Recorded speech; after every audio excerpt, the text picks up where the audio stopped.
All right, listen up. Stop trying to aim with the gun. Aim with your eyes instead, and then just try placing the gun between the target and your dominant eye. Go on, try it. It's the combination of the very aggressively written out accent and then the little 3 face. Yeah. I like it. I'm here for it.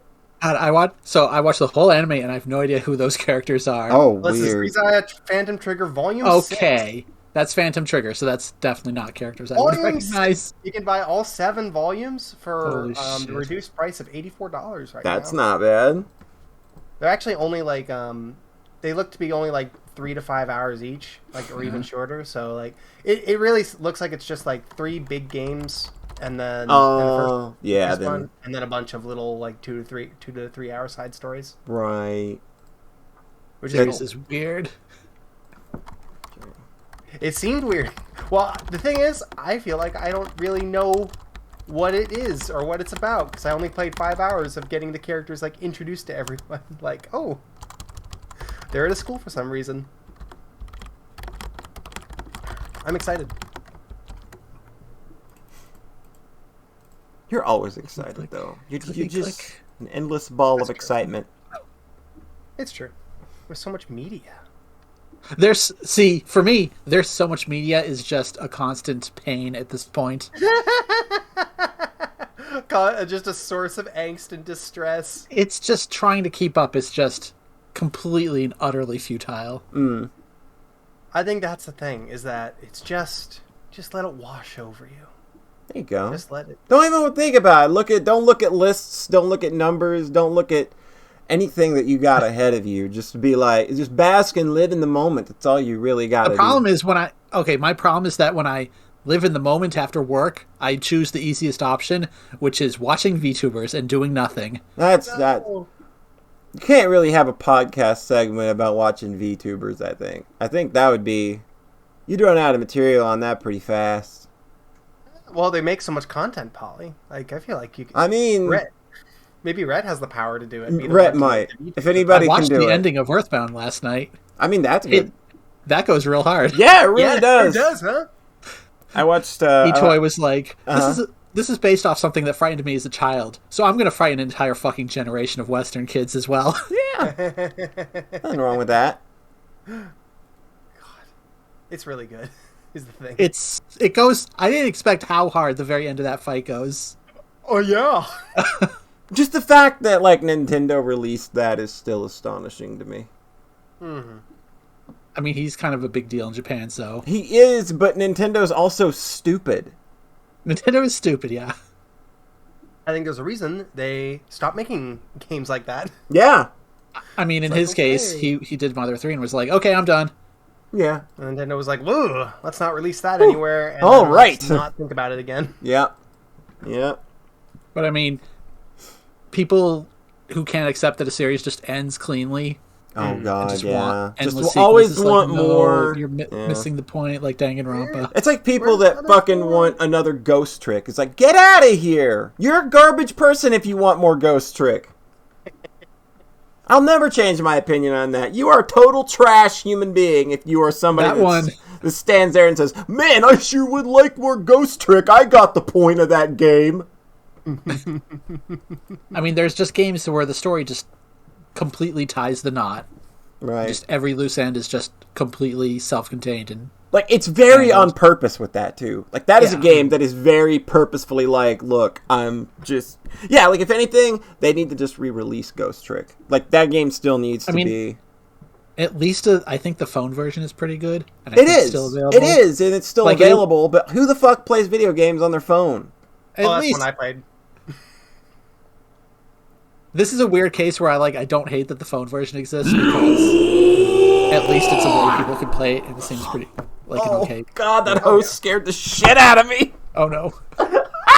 I forgot I had an alert set for hosts. God damn it. Yes, damn, look at all you in the chat. Flatcap's got the right idea. Release sequels forever and never do anything new. It's standalone. It's great. Yes, thank you. Yes. It is a very good alert. It is. It's fantastic. What is the alert? It's Oishi going, yo! And I put a bunch of reverb on it. It sounds real good. It's a delight. But it scared the shit out of me because, like, nobody hosts me anymore because I'm not, like, affiliate. I don't do anything anymore like that. So I took off most of, like, those alerts, and I guess I forgot to take off the hosting alert. So now it's funny when that happens. Oh, Life is Lord. good. All right, you two, hold down the fort for, like, 45 seconds. I'll be right back. Can do. All right, Rhett, this is your bi-weekly exercise in becoming more social. John, This is how the last episode started. This is exactly why I'm doing it again. You monster. Hi, Red. Hi. How have you been? Fine.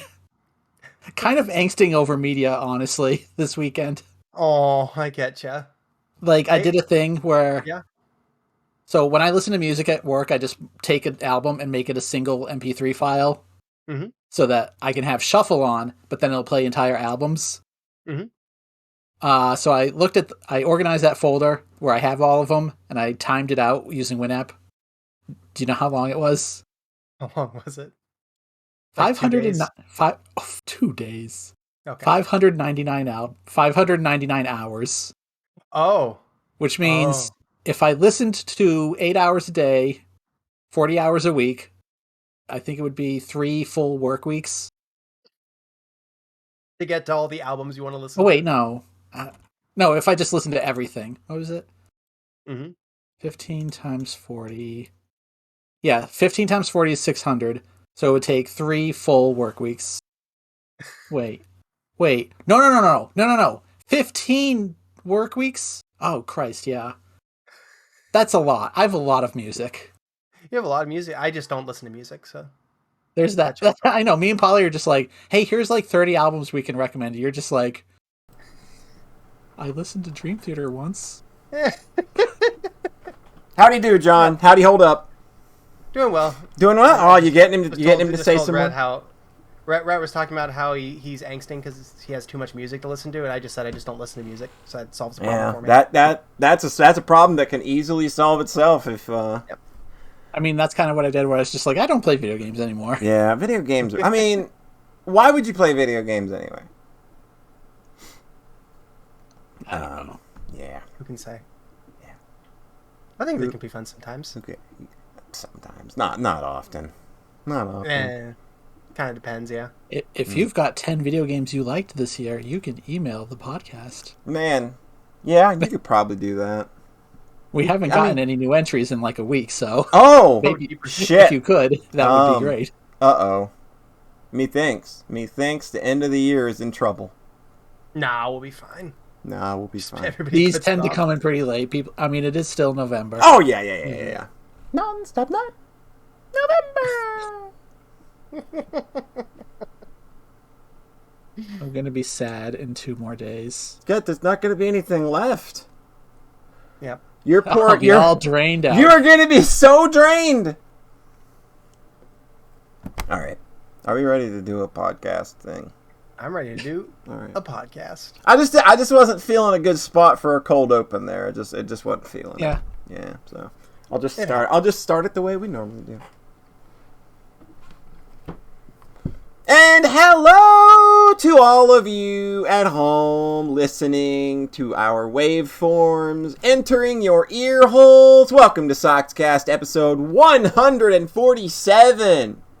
We like Captain Crunch sometimes, but it scratches up the roof of your mouth, and that's why I don't like it very much. Just kind of, yeah. I don't have much of that problem anymore because the top of my mouth is completely protected now. So, hear that? Hear that? Wait, does the denture go like across all the way over the top, baby? I can eat Captain Crunch. I've got a defense unit for it now, baby. Yeah, the days of scratchy roof of your mouth are gone. I have defeated the Captain. I am the only one that can make it happen. And you at home can make it happen as well. What can you make happen? Well, you can make your top 3 games that you played this year, you can make them appear right on our podcast here in a couple of weeks, which we'll be recording because, hey, it's the end of the year and we all got lists to make. And we want you to make them because we absolutely love reading your words. That's our favorite part of doing this, is getting to read the very long blurbs that you write. I love it so much. I accidentally said 10 a few minutes ago. Oh, damn. Yeah, good thing we're not using that one, huh? Good thing we're not using that take. Yeah, so you can be a part of our Game of the Year Spectacular. What's the first thing they need to do, Rhett? Write up a list of 3 games you played this year that you liked. Yeah, and only from this year, right? Is that how this goes? Well, if it's 3 games that you played this year, it doesn't matter when they came out. Doesn't matter when they're released. So you're telling me that if I were to send in a top 3 games list to the Sockscast, I could be like, boom, I'm putting Bosconian on it? Hell yeah. Awesome. So we got 3 video games you can list. John, what do you do after that? You send it in to, you write the list in, and then you send it to podcast@socksmakepleplesexy.net. Nice.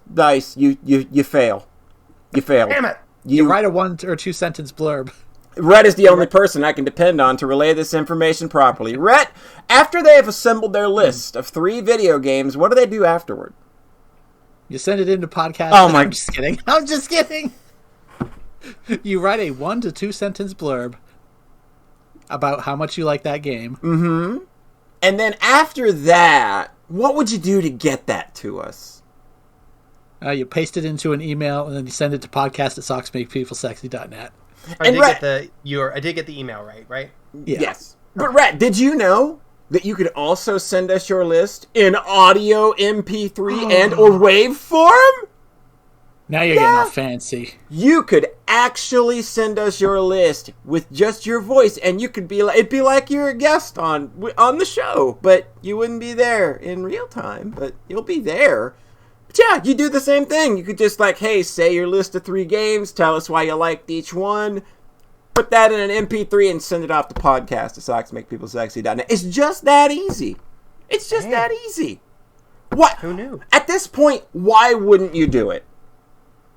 It's free real estate.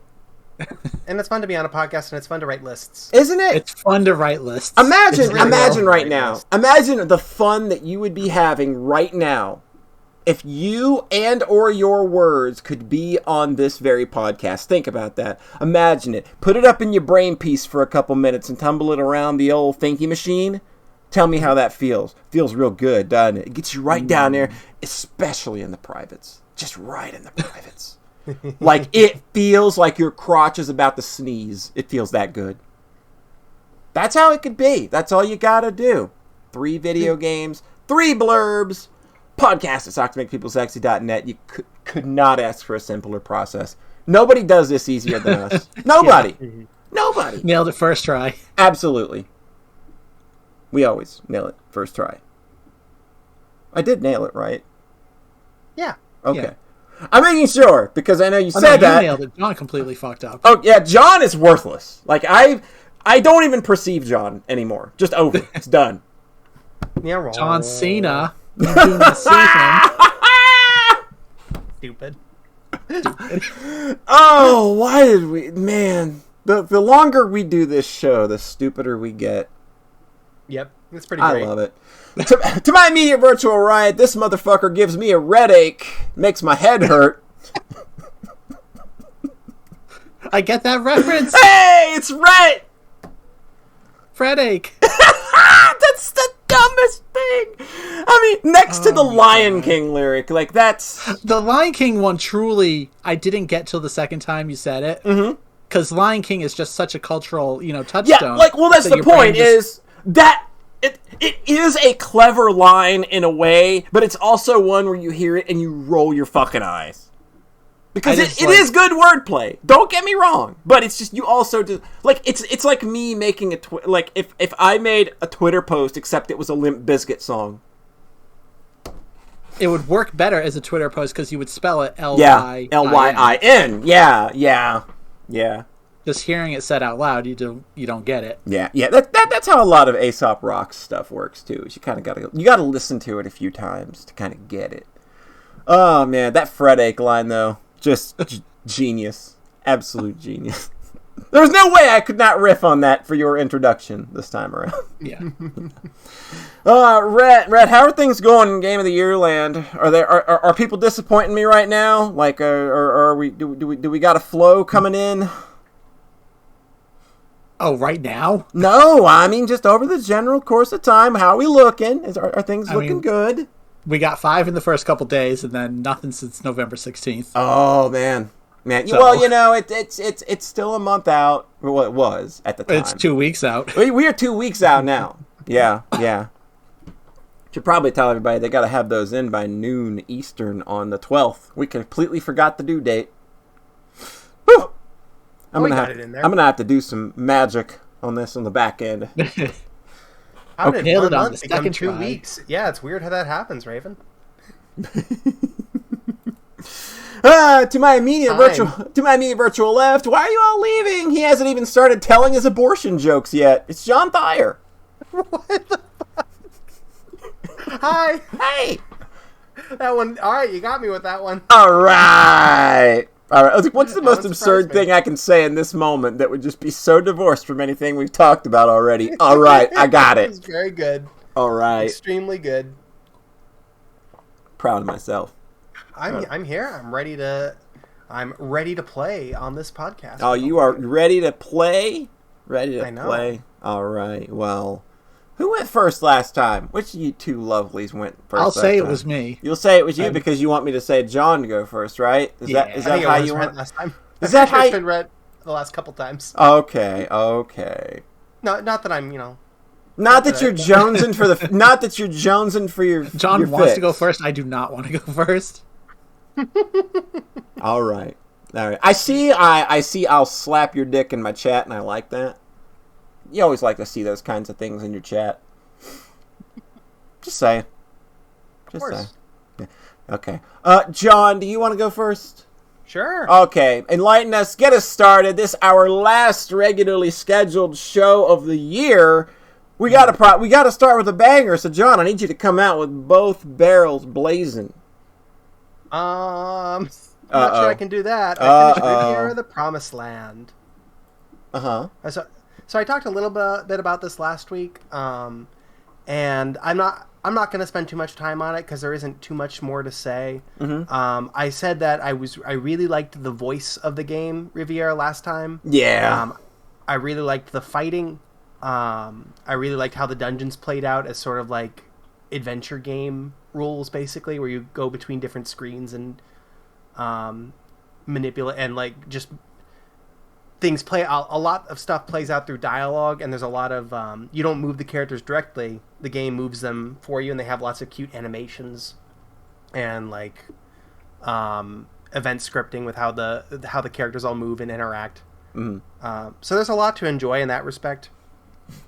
The beginning is really strong. It pulls you in right away with basically you are tasked with destroying this world in the service of the gods. And you're going to do that. But then something goes wrong right at the end and you get tumbled down into that world at the end of the dungeon. And you lose your super powerful, very mercenary companion who kept trying to tell you your doubts are wrong and you just need to listen to the gods and destroy this planet to save the gods world from the demons.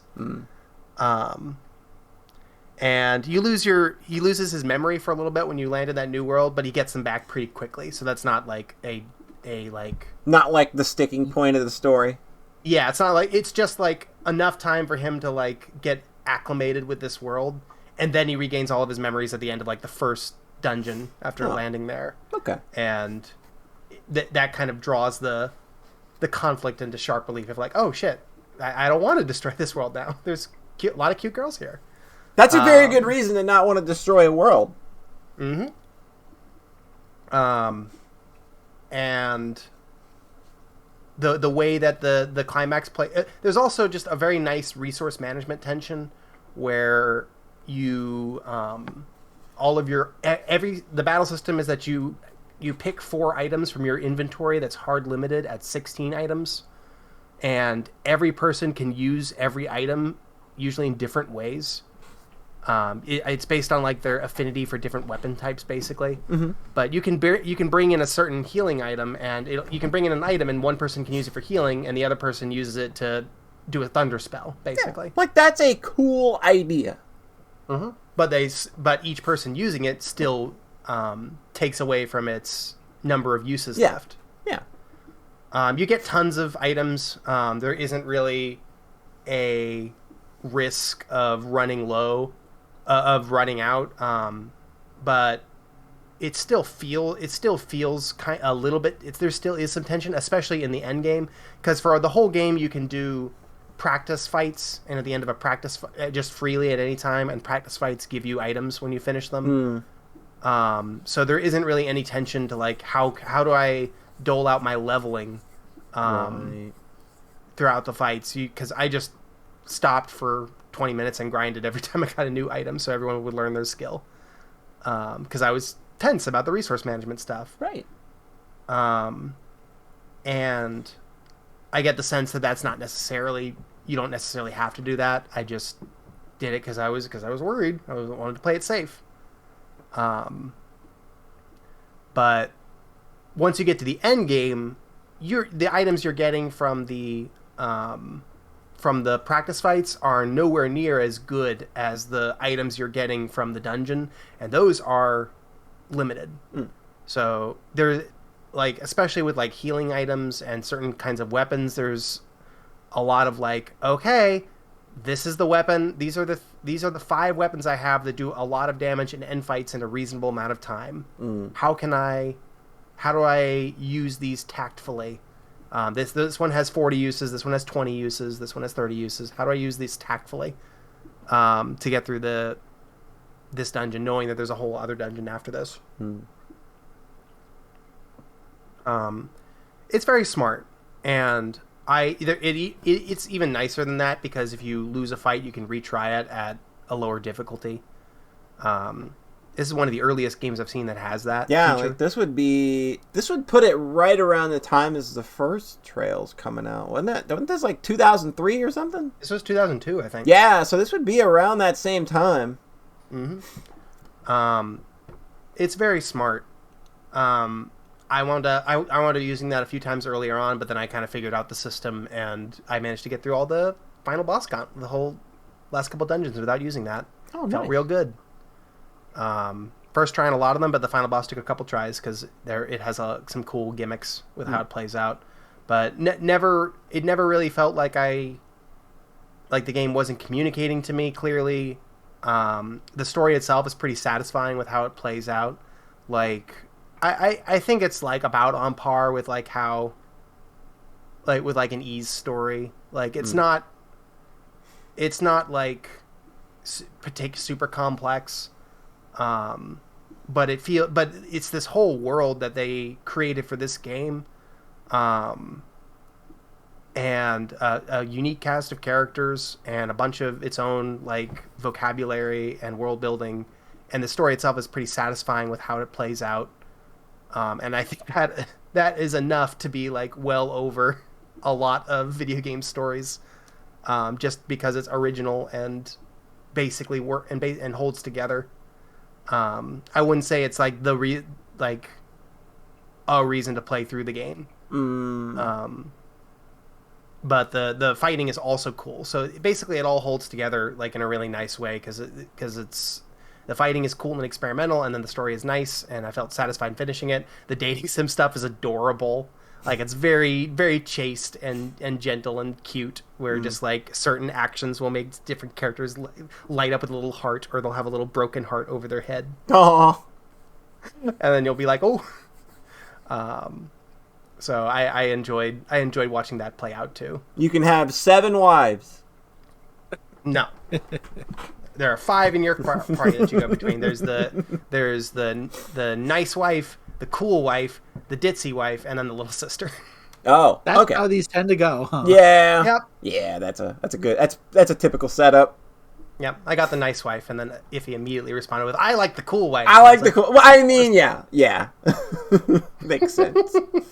Because I was Iffy, and then like 3 other people. Yeah. Like, I like the one who's really tough and has a scythe and is maybe a vampire.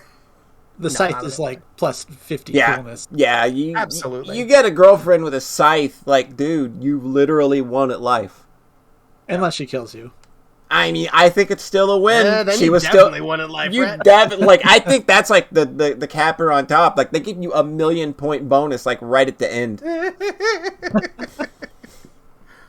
I said last week that there was one massive problem with the game, and that still held true right through to the end. And that's Way too slow, huh? Very slow. Oh, are we talking like Trails slow? Because that first game without turbo was a lot to kind of endure. Like, it's shorter than Trails. Like, it was about 18 to 20 hours. I think it's maybe feels slower than Trails, just a teensy bit. Yikes. I think it's probably comparable to like making your way through Trails without the fast forward, just in terms of trying your patience. And I mean, the fights are more what's the word, like scripted. Like you don't have random encounters because every fight throughout the dungeons is something that they set up and planted there. Yeah, they're handcrafted and predetermined. That's cool. Yeah. There's one thing in the menu where you can turn it off, where you can turn off part of the enemy limit break animations. Oh. You can't turn off all our animations. You can't turn off your animations. You can't turn off your part of your limit break animations. You can't turn off a thing where it tells you in 3 different ways how your health has gone down when you get hit. Oh, jeez. It's just merciless. It is so slow, and it prevented me from like fully falling into game the entire time I was playing it. Oof. If I was a kid, if I was a little more patient, if I was then I think that there'd be I would have basically nothing bad to say about the game. I think I had a few friends pop up when I finally started talking about it, be like, "Oh my god, I loved that one as a kid. That's so nice." And I'm like, "Yeah, that totally makes sense." Like everybody I know, really gorgeous. Yeah, everybody I know played that game like in their early to late teens, and like probably haven't touched it since.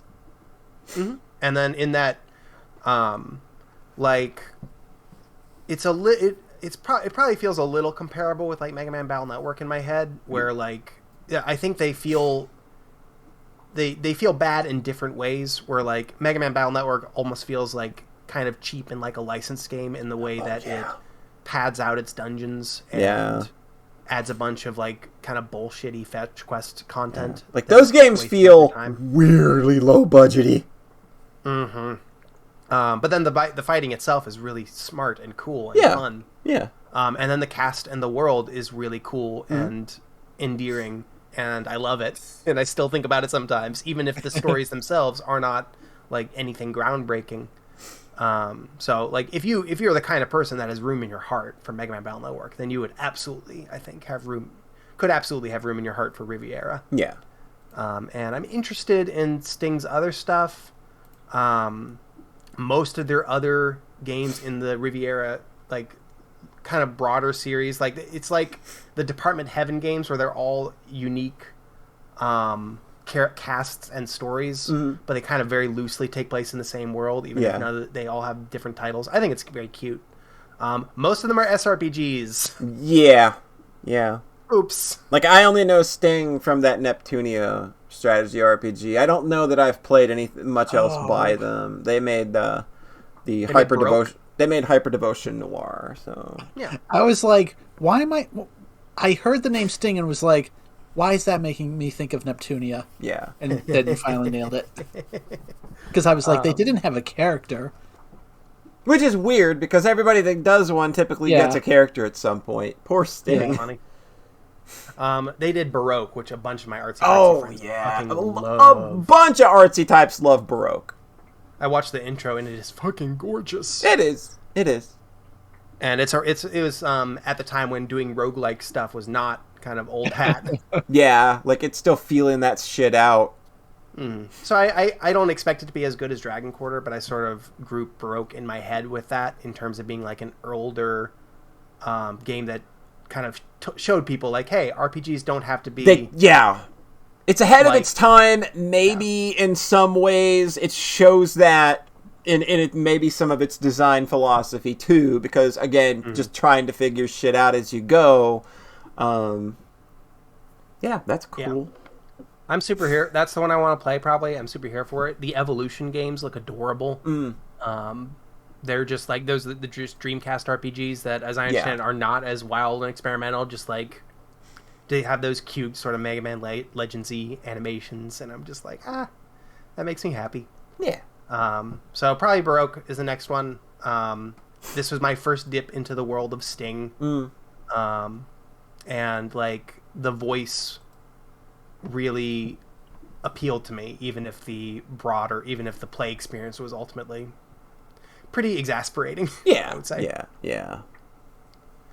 And that was my Riviera adventure. So nice. Rhett, you have to talk already. Go for it. John did it, Rhett. He talked. Okay, that is true. That's all you needed. Yep. I don't know why I'm weird about going first. I watched more anime. Whoa! Yeah! What? Whoa! Amazing! Holy crap! I never would have guessed. What?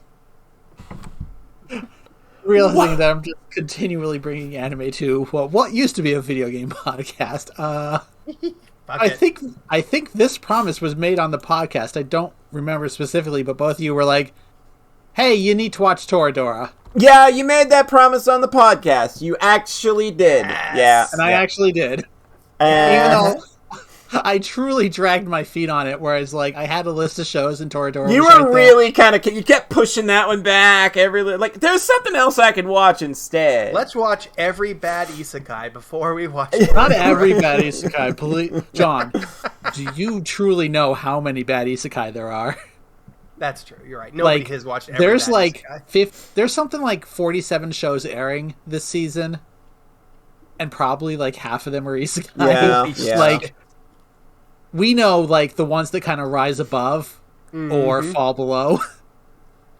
But there's a whole wide middle of the pack that nobody just gives two shits about because they just play things 100% straight with no fun variation. But yeah, there was one night where it's like, I should watch Toradora, and somehow by the end of that night I'd watched 5 episodes of No Game, No Life. Yeah. And then after that I watched Macross Frontier. Yeah. Like, yeah, that's how this goes. So I was finally like, okay, I'll watch Toradora. And it was good. Hey. Yeah. Go ahead. I don't know why I had such a huge chip on my shoulder when this came out. I was just like, I'm not watching a romance. It has that girl as the lead. Everybody, like, when that show came out, it was like, it was the most divisive show I think I've ever seen. Even I was on team, I'm never going to watch that. The only reason I watched it is literally because somebody, a friend of mine in real life, knew that I was just like, I had a chip on my shoulder about it, and literally just bought me the collection. Like, these were like the $50 collections they did, where they did half the series. So he spent $100 on a gift that I was potentially going to hate. I kind of remember you getting that and being like, oh boy, this is a... Yeah, like, that was just kind of a, like, oh man, like, I don't know if the friend is joking, like, because my friends, like, they're not all into the same stuff that I'm into, right? They don't, like last Christmas, a couple people got me, like, Atelier Ryza, because it was like, oh, it's got anime on it, and I know that's why you got it. It's got right? anime on it. So, I wasn't, like... But I knew that, like it was just kind of like, oh, you just spent $100 on this for something that I've literally said I never want to see in my life? Why would you do this to yourself?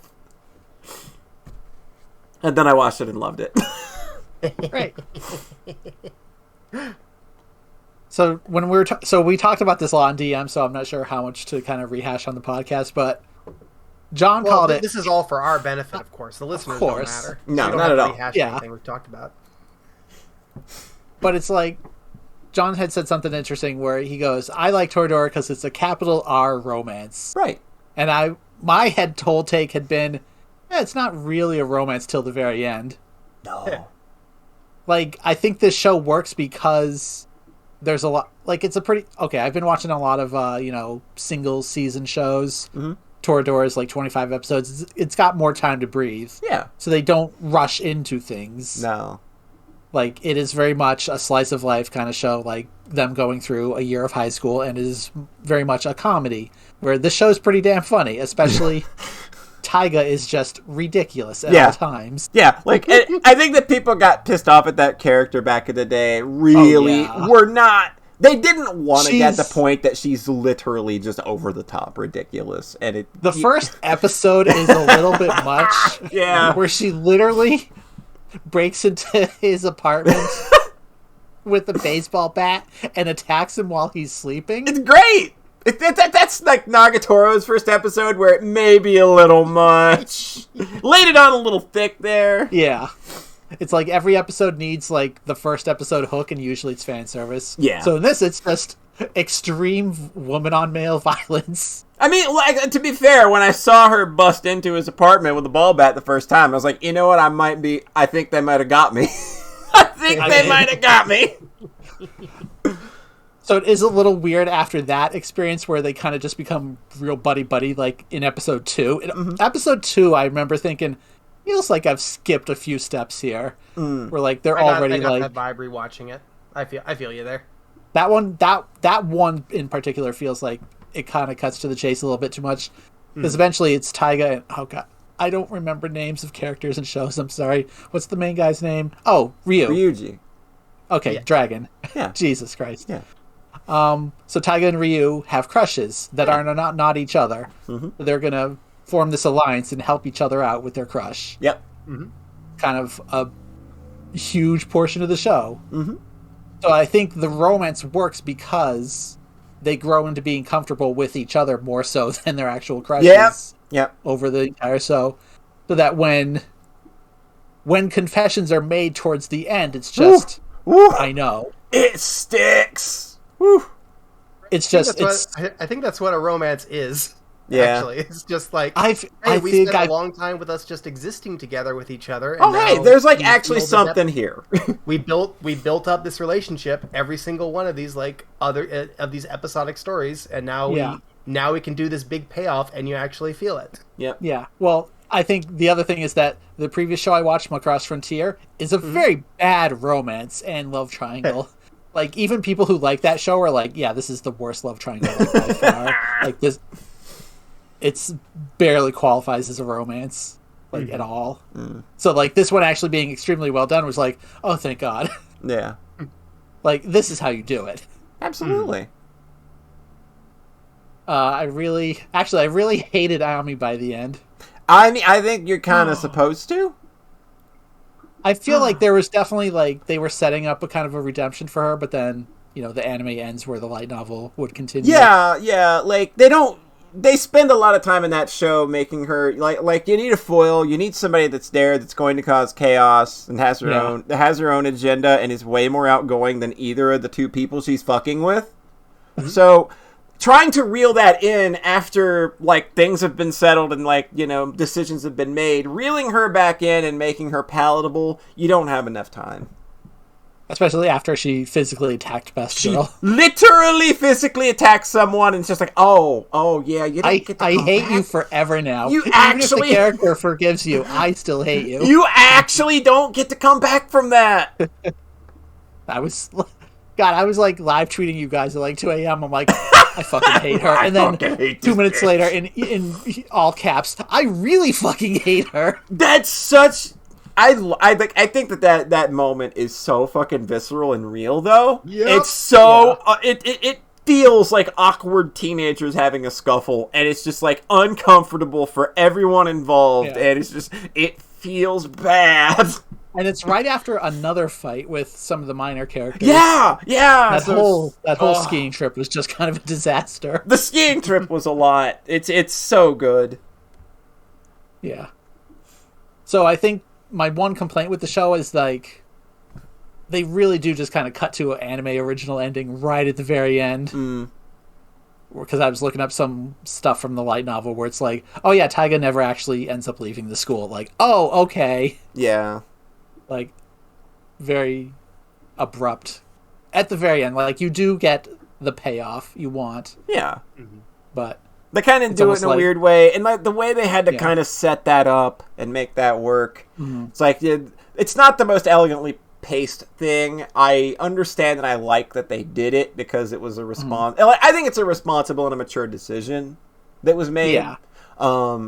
But yeah, like it just kind of happens like that. And it feels a little... It doesn't ruin the show or anything for me. Oh, no. But it's weirdly paced. It's a weirdly paced something way. like the anime original part is like the last 5 minutes of the last episode. Like it's so right at the end. Yeah. Where it's like, okay, we're just time skipping now. Yeah. Whereas like the light novel probably went on for a few more years. Yeah, I prefer them handling it that way rather than trying to stretch this out. Like, it was always about, like, these two characters eventually coming together, and they got there. You probably don't need much more than that in this format. It's one of those things where it's like, okay, are there, like, 5 more light novel volumes to get through? What would that even be? What got cut, and is it really like does it really add much at this point when the big thing that you were waiting for to happen happens, and that's what's most important. Even because obviously people have talked about the show for the last decade. It's from this and Macross are also both 2008 shows. I was like, that's kind of weird. Yeah. So like I obviously knew where this was eventually going. Was still rooting for Minori the whole time. She deserved a better end. She like if any character, if I came out feeling bad for anybody, but it's just the nature of relationships and how they work. But I still came out feeling bad for her in the end because she really, really, she ate it hard. She's the one who's just like. She, like, wishes, like, you well after confessing, something like that. Yeah. It's something brutal. Yeah, it's really, really hard. Like, when she stays behind with Ami afterward, and it's just like, I'm just gonna stay and we're gonna hang out and girls talk for a while. It's like, no, you're gonna cry and eat peanut butter for the next 12 hours. Talking to you feels like having a period. Yes! It's just fucking brutal. That's the best fucking line in an anime ever, and I'll never fucking be swayed otherwise. That line took the air out of me, where I was just like not expecting it. It's just vulgar in a way anime doesn't go. Right? It's perfect. I love it. Like saying something like in that in Japanese would get you like fucking expelled or something. Yeah. They'd be like, you have just broken every single social norm. Every social taboo has been broken. Yeah. Like when I told a music teacher to go spoon feed her cunt because she pissed me off, that was probably a little out of line. That would probably get you thrown out of a classroom or two. Don't try that at home, kids. That might have flown in 1997, but that's not going to fly in 2021. Do not take this as an endorsement of telling a music teacher that sucks to go spoon feed her cunt. Every throwback to your Polly's school days. It's always so wild. I got into some stuff every now and again. It's okay. Yeah. Excellent. So I finished watching Toradora and was like, I kind of feel like the anime binge has reached its end. No. It was a satisfying we'll see how that ends up turning out. I was like, okay, I think I'm good on anime for a bit. I got a lot of games I want to play. Yeah, video games. Come on back home. Come on back home. So one video game I've been playing real quick is Baba Is You. Released a big fucking huge new campaign. Oh, nice. Like 150 new levels. Mm-hmm. And it is just murderously difficult. Oh, no. Like, you get to a new area and you do like the gimme tutorial and then get stuck for an hour on the next part and just be like, well, I absorbed nothing from this. The tutorials are just, so the problem with this the new thing is like, it's a lot of kind of, it's new verbs and actions and stuff, and they're maybe not as quite as elegantly designed as from the original game, because he's kind of, I don't want to say like scraping the bottom of the barrel, but like the ideas just kind of get weird and out there. One of them is like charged, so like, oh, that's real. Like that can be interpreted in a couple ways. So it's like an electrical effect where it's like door will open if charged or something. Right. So like you got all these new styles of puzzles and like but like not meant. So like each world in the original game would really drill into each new concept that it was introducing. Mm-hmm. And this, where it's like, okay, here's a new thing, and it shows up in like 2 levels, and they're really hard. It just feels like it's really hard. Is really all I can really say. It's just like, it's so cool that he did a bunch of new content for a game that's like a couple of years old. Mm-hmm. Mm-hmm. But that was also a game that was already maybe too big. Yeah. I mean, people are well fed. If you like Baba Is You, you're well fed. And this I'll is give a you free that. update. That's what's insane. And it's just like, oh, okay. Like, this is a game I had like 60 hours in, and like it already had like 200 levels, and I've never really talked about the true nature of that game, but I was thinking about it, and like I can't go back to the original game. Oh. Because the end game world is so difficult that I just don't have the mental capacity to navigate it anymore. Like, what, you can't re-simplify your thoughts after having to go put yourself through the ringer of the final level, or it's just way too hard? It's way too hard, it's way too complicated, and I kind of tutorial my way through it the first time just to see the ending. Oh. So like there's just no way I could ever go back and do it properly because I know how hard it is. Oof. So like, and then getting to these levels that are like, you know, not necessarily for experts, but just like, hey, I made some new stuff, and it's super confusing and hard. Just like, oh, I love this game, but oh, you're so much. And then there's the whole issue where it's been patched like 10 times in the last week. Because like, broken level fixed. Oh, broken level fixed for real this time. Like, since I DM'd you guys on Thanksgiving, there's been like 3 more updates where it was like, so the first one's like, 4 new levels. And then the next one, 2 of those are now fixed. Like, oh, can you just slow your roll a bit? Like, it updated again at 3 a.m. last night, and then actually, there's like an unlisted update that happened today, where it's like, it updated at 3 a.m., and then I got up, looked at Steam today, and it said, Baba Is You, update required. And I'm like, just every 5 hours, the patches are when is it fine to actually go back and play this game now? Yeah. I just don't know how you ship with... I mean, I guess when you're doing 150 new levels at once... Yeah, you could if they're mostly finishable on your end and they're free, why not put them out there? Yeah. But when you're dealing with a game that plays in logic the way that this game does and gives you the freedom that it does, people are going to find ways to break shit because you can't possibly think of all the permutations to see what is and isn't going to work and how you... And like thinking of like ways that those will need to be fixed is probably even tougher. That's what happened in the original game. Is I remember like one level had the correct solution and then a really easy way to do it, and then so he changed the level, which made like the easy way fixed, but then like you could just walk up and push the flag over to is win. Yeah, like, it was just like, oh, the level like doesn't exist anymore because the answer is just immediately accessible. So like that version, it got like patched like 5 times that one level. Just like, oh my god. This seems like a very hard game to make.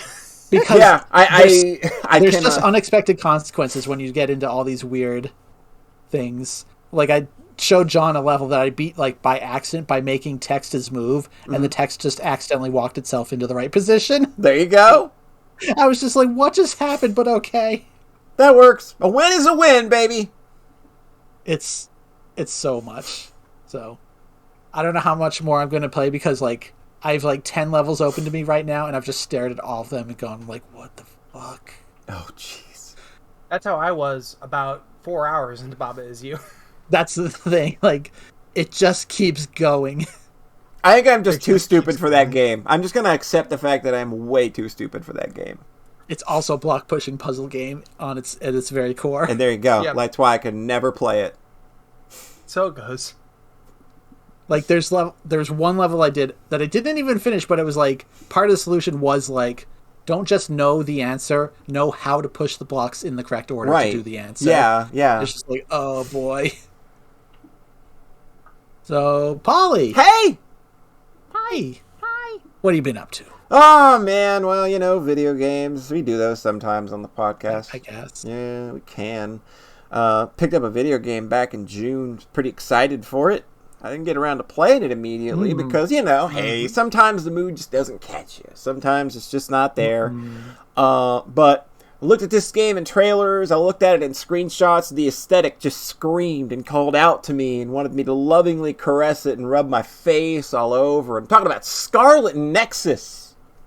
This game's got a look and a half. If you ever have a look at this game and its aesthetic, and just like, this is a game that just looks real good in motion, and like when you watch vertical slices of it, or when you see screenshots, it's just everything's got just this nice, cool red, black, white aesthetic going on, and like the world that it takes place in is this weird kind of futuristic, sort of dystopian, but maybe not really. That's got like holograms and stuff pasted over everything, so it looks like a big bustling, like thriving metropolis and shit. It's kind of crazy. It is a game that's got a style that I immediately identified with as somebody who's really into sci-fi and hardcore things like that. What was the game one more time? Scarlet Nexus. Scarlet Nexus. Okay, yeah. This is a futuristic action RPG, and initially from the outset you get two characters you can play as, a boy or a girl, and so you just play as the girl because who cares about the boy.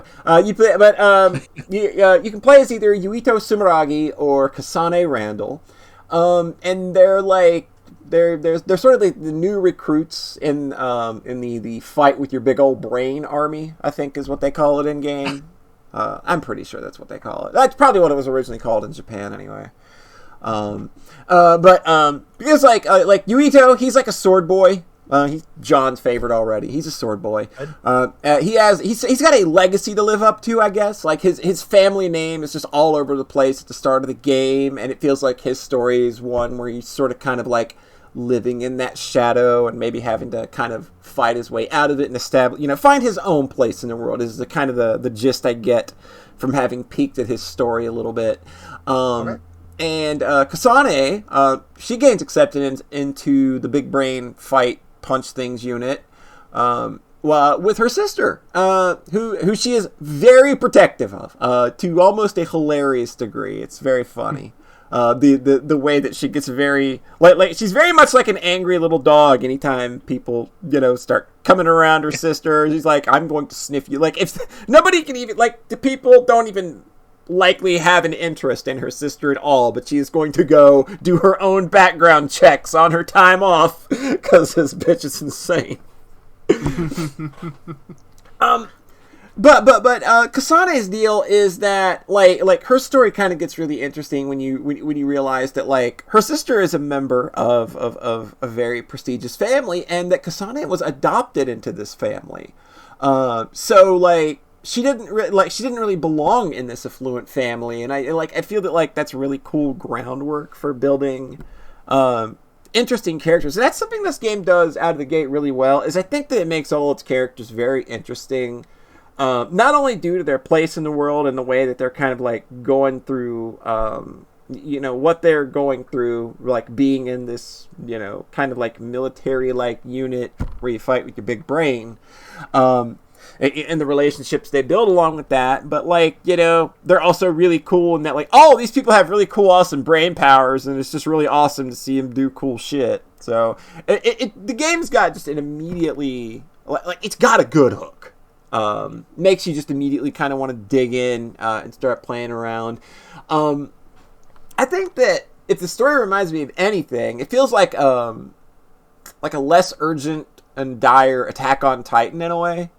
Oh, okay. Where there's this threat that only like these certain people can deal with, and you get immersed in like their ranks and like how they all kind of grow together over the course of the story, and like. Like, I don't think that this game in any way goes as dark as Attack on Titan does, because I doubt that this game throws people to the meat grinder the way that Attack on Titan is, very fond of doing. Just, hey, in and out, we're done. But it's sort of like, I feel that that's the vibe they were going for anyway, or maybe just trying to appeal to the, like, military otaku kind of people, I guess. But it's got that kind of vibe to it, but with cool brain powers. So, this game is a tale of 2 days. I started playing it the first day. Had a great time. The combat, like the combat wasn't as tight as like Devil May Cry, but like there was enough there to play with that it felt good. Like, you could, like, do fun combo strings while you're simultaneously, like, you hold R to interact with objects in the background. They'll, like, telekinetically throw them into enemies and shit. So you kind of weave in and out of these, like these physical combos while you're also doing cool mind powers. So just throw pieces of the environment into enemies. And, like, that feels really cool. And then, like, and those attacks, like when you like whump an enemy with something really big, it feels real good, and the numbers get real big when you do that. So it just feels real good. Like everything about that shit starts to feel real good. And there's this really cool way that you resonate with your teammates, and that you can borrow their psychokinetic powers as well, because there's like a bunch of different types of mind powers to have. Like they have like abilities to alter time, to like see invisible enemies, fire, electric, water, shit like that. Like you can imbue yourself with your teammates' powers, and just like it's really, really, it's a really cool system starting out. It feels immediately impressive. And first day impressions were just like off the charts. Like I was 4 or 5 hours into it, just like, this is great. Like I was posting videos on Twitter saying like how much this game felt real good.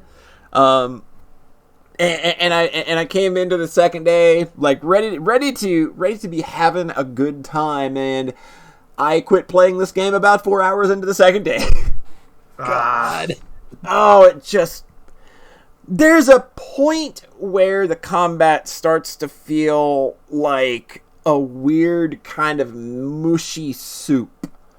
When enemy designs stop being what they are in the first 3 hours, where this is like really simple, like they're not super aggressive, but they're dangerous enough that they can fuck you up, to where, okay, now you have enemies that are actively trying to fuck you up, and you maybe have a camera and an auto-lock system that is not conducive to that working very well. This game's auto-targeting system befuddles me because it's required. Especially with the way the telekinetic powers go, like, it would be way too hard to try and juggle your melee combos while also having to find a way to use your telekinesis to aim things at enemies. So the game always needs you to be locked onto something so that it knows what to do with your telekinesis. And when you're locked onto an enemy, like, you don't really, like, you know how in, like, it's literally every game I've played where you lock on, you feel like you're just kind of like strafing a circle around that enemy, or you kind of get locked into a trajectory of that enemy where you're always kind of in a ring going around them in some way. Am I making sense here? I think so. It's like... It's literally Dark Souls, where you lock onto an enemy and you move side to side. You're trying to stay lateral with them and shit. I'm probably not explaining this well at all. Great. No, I get you. Okay. And so how does that this game doesn't work that way. Like, you're still locked onto the enemy, but it doesn't really feel like it means anything to your movement or the way the camera tries to keep track of you.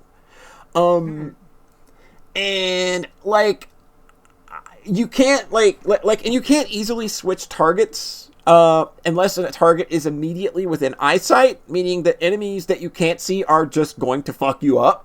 Like, all the time. Like, you can't just, like, cycle back and forth or do a target nearest. The game just kind of decides that you're attacking this enemy right now, and you're just going to have to deal with that.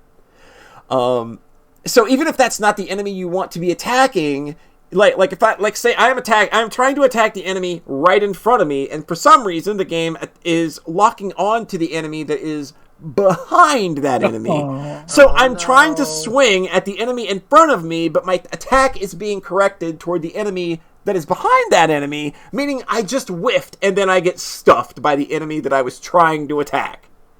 And this kept happening because the game starts just throwing way more enemies at you, and like after the 5-hour mark, you just start running into hordes of enemies that do a real good job of fucking you up, do a real good job of moving around really fast and fucking up the auto-targeting in a way that just continued to make me angry.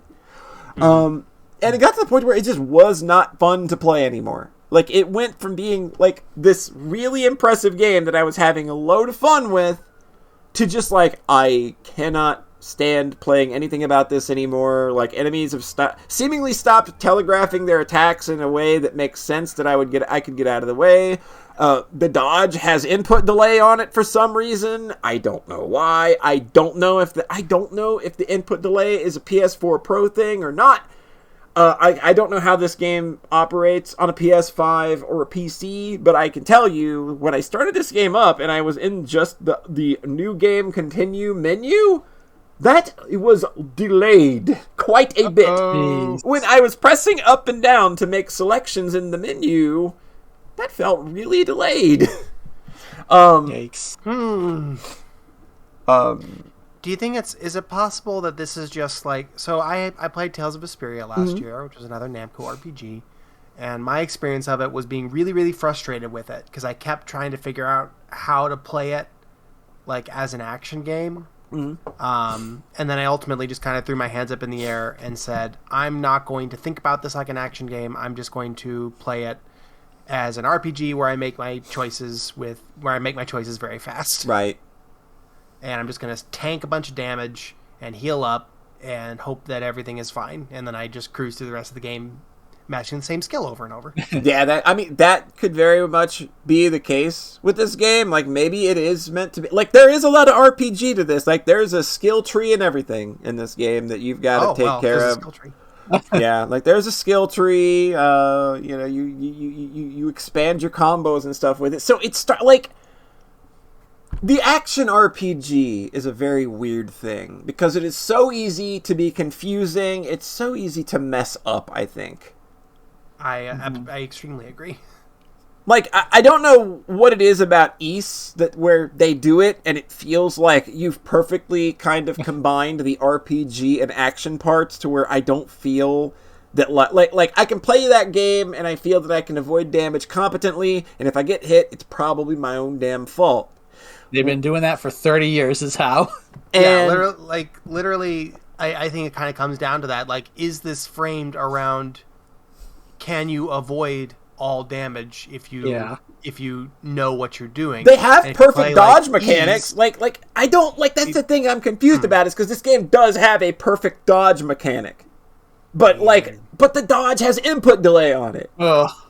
And it feels real weird, like it doesn't have any iframes on it. It's just a kind of like, it's a maybe get you out of the way dodge. Maybe that's the way I've got to look at this game. Is like, if I ever give this game another shot, is that I'm going to have to, like, maybe look at it as more of an RPG where it's like, I'm just going to have to take hits and I'm just going to have to hold that. To be clear, I thought Tales of Vesperia felt pretty bad. Yeah, that game does not feel good. Yeah, I played a result of all that. I played the first 5 hours of that last year, sort of around the same time when you were playing it, and I was like, man, I just hate everything about how this game feels combat-wise. Well, I just...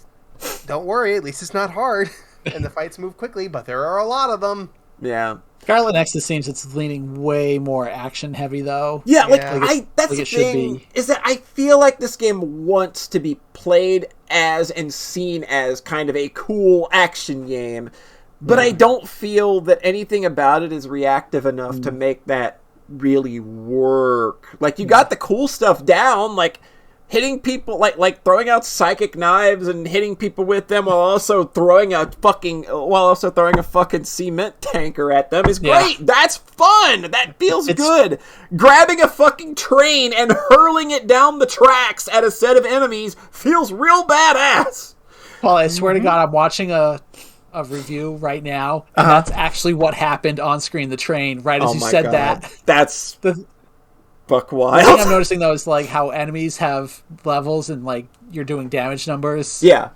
Which does make me think, okay, maybe there's a little more RPG mush here than I thought. I think, but also, maybe, in the video, throwing a train did 82,000 damage. Yeah, it did.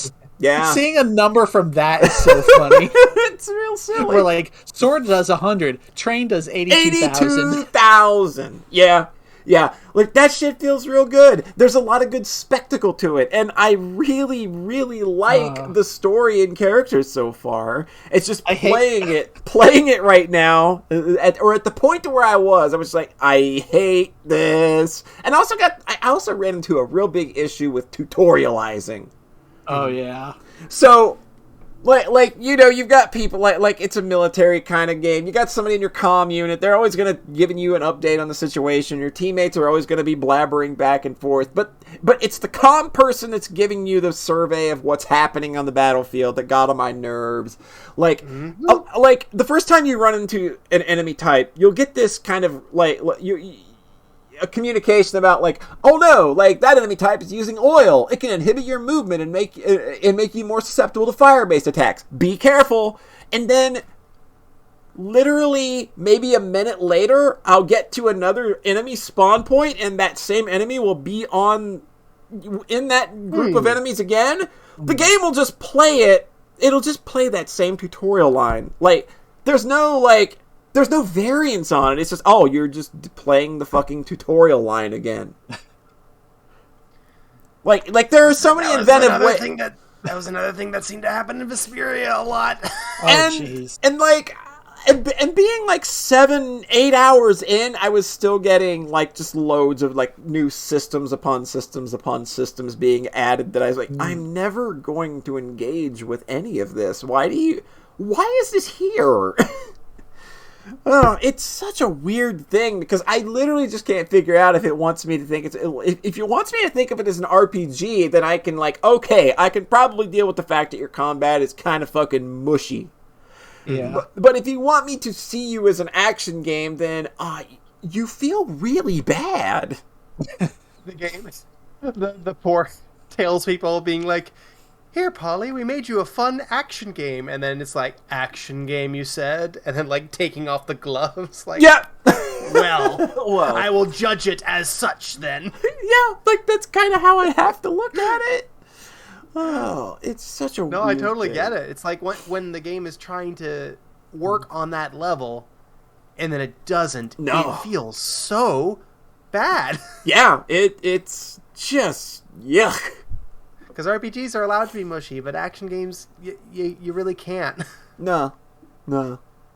Like, even Nier Automata, like, it could feel sloppy at times, but I still think that, like, I would put that closer to East than I would this, because I still think that game still feels tighter. And I still think Maybe that, they should just get Platinum to make their game. I mean, you know what? Why not? They would probably have done I don't know. A latter-day Platinum seems to be kind of a lot of hit and miss lately. Astral Chain just kind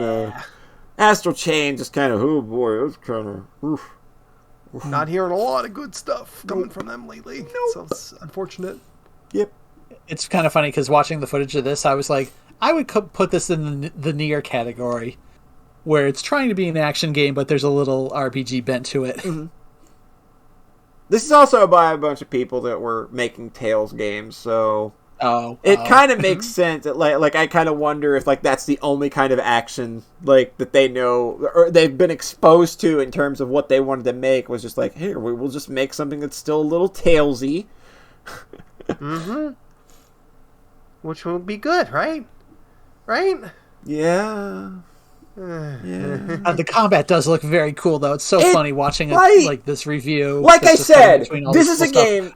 This is a game that looks incredible in the videos and screenshots. Like it's just like, but like the moment you touch the controller, it's just like, oh, there's a disconnect here. Uh-oh. I wonder if the input delay is better on PC. I really wonder because, like I said, when I got to like the new game continue like settings menu right at the start. Like, right on the title screen, and I, like, pressed the down to go to the settings, and it was like, there was a bit of a delay to that. I was like, uh-oh. And I'm on a Pro. So that's why it's real shocking to me. I would love to know, like, if there's, like, a PC demo or something I could look at, or something, just because I want to know now, like, is it just like this console? Is it just the console kind of running up against its end of life and them doing a game on it that maybe doesn't 100% work or what? Basically, what I'm saying is Ys8. Basically, what I'm saying is Ys8 is awesome. Ys8 is so. There good. actually is a demo on Steam. Okay, good. I'm gonna check that out after this then, and not update anybody afterward because this is our last episode of the year, other than Game of the Year. So. You'll get the demo, love it so much that you'd buy the whole game again on Steam, play all of it, and then it tops your Game of the Year. And then it's on the Game of the Year. Wouldn't that be the funniest shit? That would be the funniest shit, wouldn't it?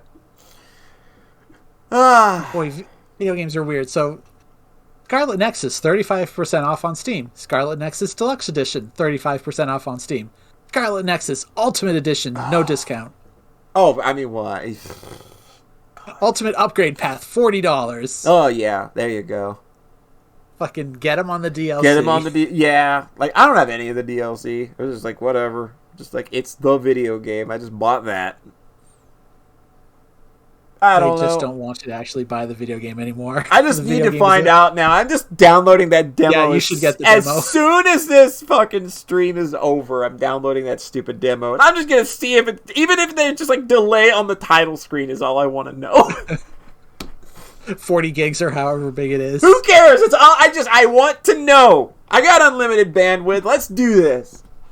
Let's go. Let's go. Yeah, Scarlet Nexus. I don't know. Like, I like too much of it, what it's trying to do, to say that I don't like it, but at the same time, it's just like, it's not a game that I really want to play, like, right now. And, like... Did you successfully give away your copy or not? No, somebody was going to take it, and they had ordered it a day before at GameStop, and they were going to see if GameStop would let them, apparently the game got there before that message got through, so they just told me to go ahead and keep it, so... I'm gonna keep it, I guess, but I'm not going back to it anytime soon. That's kind of rough. Oh well. We'll rebuy it on PC in 2 years when it's $5. There you go. Like it'll be like $15 in 2024. We'll get it, and then it'll be Game of the Year, like the underrated gem from 2021. Video games. This is why Rhett doesn't play video games. Goddamn. He doesn't have to be disappointed in a $60 game purchase. Oh, I appreciate that when one of us makes the big splurge on the big new RPG, and or then the big new AAA game, later. and then fills the rest of us in. Mm-hmm. Just like when one of us played Death Stranding and let the other ones know how it was. Oh yeah, yeah. Any day now. It's happening. It's totally happening. Because sometimes they are good, and then we all get pulled in, and it's fun.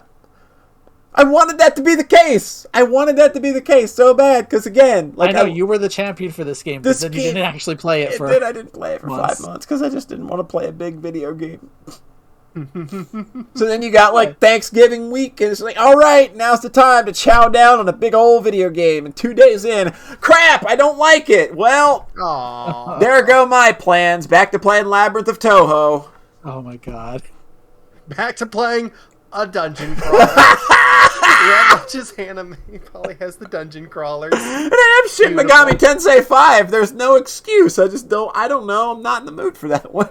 Oh, that's true. There is a brand new Shin Megami Tensei. It's got a very, very pretty boy in it, too. I like him a lot. He's very pretty. You did just play Nocturne not long ago. Yeah, that was right when I got Scarlet Nexus. 5-minute break. Sure. All right. We'll be right back, folks.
scary. What? Huh? What? What? Huh? You scared me. You knew I'd be back. You had your microphone open. The way you said that was a little weird. How so? I don't know. Were you doing a voice of a character? No, I don't think so. It's like it's on the tip of my tongue. I can't say what it reminded me of. Darn. Something from The Simpsons, I think. Oh, well, seeing as how I would not voluntarily watch an episode of The Simpsons after like season 9, maybe I would probably wouldn't be. Obviously classic Simpsons. I'm here. You know when I was doing the whole like black bar does not exist after this point for media. Yeah. Oh, Simpsons is by far the champion of that. Oh yeah, yeah. You go to the year 2000 and you just blanket the rest out. Yeah. Not a lot there. Hey, John. How's it going? Here. You're back. Doing well. Doing well? Glad to hear it. Glad to hear it. Look at you. Real stand-up guy. That's me. That is. It's true. It is. Everybody says that about you. Everybody I talk to is a real stand-up guy. He's got a stand-up desk and everything. He's so stand-up. He does stand-up comedy. He's just a real stand-up guy. I derailed so thoroughly. I don't know why I chose to turn that into a bit, but that's where we're at now. That's where we're at now. That's where we're at now. I'm just making a stand for my choice of comedy. Is that a JoJo reference? I'm out. I can't go. Never. Oh, God. Rhett, why did you have the best joke in the goddamn podcast and it had to be a JoJo joke? God damn it, I am perturbed. Oh, man. Oh, my feelings. Oh, my humor is just saying, is that a reference? It's a Persona 5 reference. Don't worry about it. Yeah. Persona 5 invented references. Persona 5 invented JoJo. Wow, is that a ZTD reference? While playing ZTD? Oh, that was good. And now, I never, I can't watch her anymore because there's nothing else she's doing that I'd want to watch. It's fine. It's a bummer. She'll probably do Somnium Files too. Probably. That's like a year and a million from now. Aww. Isn't it like February? It just says spring, so it could be anywhere. It could be anywhere okay. from March to like the end of June. Okay. All right. So podcasting, we're back. We're doing that. We're here. We are. We're standing up. We're standing up right now. Standing up for what's right. We're standing up for podcasts everywhere, except there's only one because we're the only one. So. This is it. This is the last round table before Game of the Year. Yeah. Mm-hmm. This has got to be the one that counts. And so far, I'd give this about a 5. So, got some catching up to do in the second half. John Thayer. Oh, God. Wait, that's my line. Can switch it up in a second. I only have one thing to talk about, and it's one of the ones where I have to do a content warning. All right, it's fine. This is probably Hell good. Yeah. We can do this one. I'm here for it. Let's go. All right. I've been up to. I want you to sell me on this game, John. Sell me on this game because I'm going to go ahead and say I'm not going to sell you on this game. Okay, content warnings up front. Let's get them out of the way, John. This is another Alisoft game. They did rants, which means there is rape, and these are porn games, and there's rape content, and there's ugly content, and there's generally some ugly, offensive stuff in there, and I'm going to talk about that for a little bit. All right. So you can probably dip out or skip ahead if you want. I'm not going to dwell on anything, but that's the nature of these games. And I'm playing a Venicle. Mm-hmm. I'm 30 hours in. I thought that How Long to Beat said 22 hours.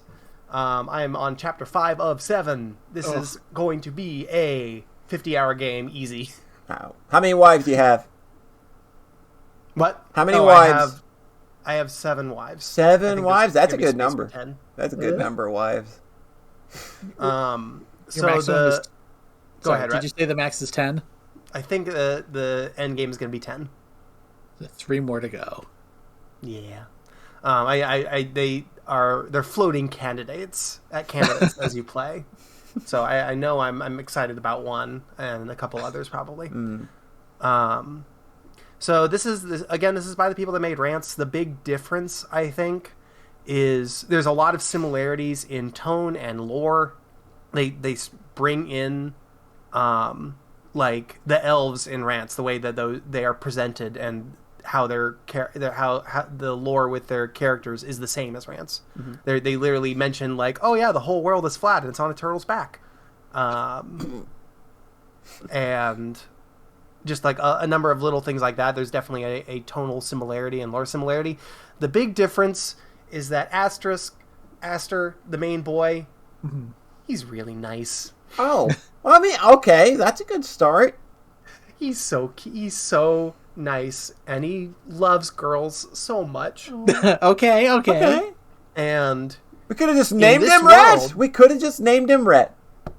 And in the world of Evenical, there's 2 rules that are divinely decreed, and that's that you cannot kill anyone. And you cannot kill another human, and you cannot have sex with more than one person. And if you have sex with that person, then you become married, and you can't have sex with any other person. I would be in trouble. And if you break either of these rules, then you're marked as an outlaw, and you can no longer. And if you try to grow food, it'll wither away. If you try to make things, they'll fall apart in your hands. You will lose Mother Eve's blessing. Oh God, this is terrible. Yeah, and be like basically cast out from the world. And except knights in the service of Mother Eve are given the ability to are allowed to break both rules. They can kill outlaws in the service of their king, and they can have multiple spouses. Wow. So Aster is raised by his 2 sisters, not blood related, so it's fine. And he loves both of them, and he wants to marry both of them. And they tell him, you need to go and become a knight if you want to marry us. And he says, okay. So he leaves his podunk isle and lands on the shore, immediately runs into a princess. I mean, that's how it goes. And then the story progresses from there. And he's very strong, he's very horny, he's very nice to everybody, and he's very honest. It's just Rhett. It's just Rhett. In this world, you can pray at Mother Eve's church, and it will remove any of your impure thoughts and desires. It'll be cleansed from you. So most people here, in order to abide by the rules, start praying a lot and not very horny. So for a lot of the ladies that Aster runs into, his frank interest in them and expressing it in just kind of straightforwardly is pretty refreshing in this world. So he kind of endears himself to a lot of people and a lot of ladies right away, and then things kind of progress from there. And he takes his first wife, and then becomes a knight after saving the day. And he can have 2 wives, and he immediately marries somebody else, and then he saves the day again and becomes a higher ranked knight and can marry 4 wives. Sounds like you forgot about the sister thing. Well, he eventually goes back. Well, the sisters tell him not to come back until he already has he's a high ranked knight and he has a lot of wives. Until you got like 27 wives, because we really don't want to be fucking our brother. They really, really, Paul, you have to understand, they really do. They really do. But they want him to be of a certain caliber first. Right. There's a twist to the nature of the 2 sisters. I think it's pretty comparable with similar twists and ease with pairs of pretty ladies that Adol runs into sometimes in the early games. They're very good. So, this game has placed a lot of emphasis on like building the lore, building the story. It actually has like a pretty cool. It feels a lot like Trails. Like the villains are straight up have an Ouroboros symbol tattooed on them, and we're Snake Crest because we eat each Oh other my alive to make our own goals. Oh my god! We found horny trails! We found better trails, I could say. Whoa! All right, Thayer. I think you need to back off.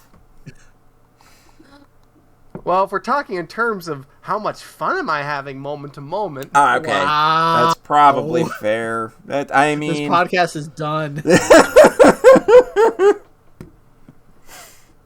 This is y'all. This is the 12th RPG I've played through this year. This is the 12th long RPG I've played through this year. That's so many RPGs.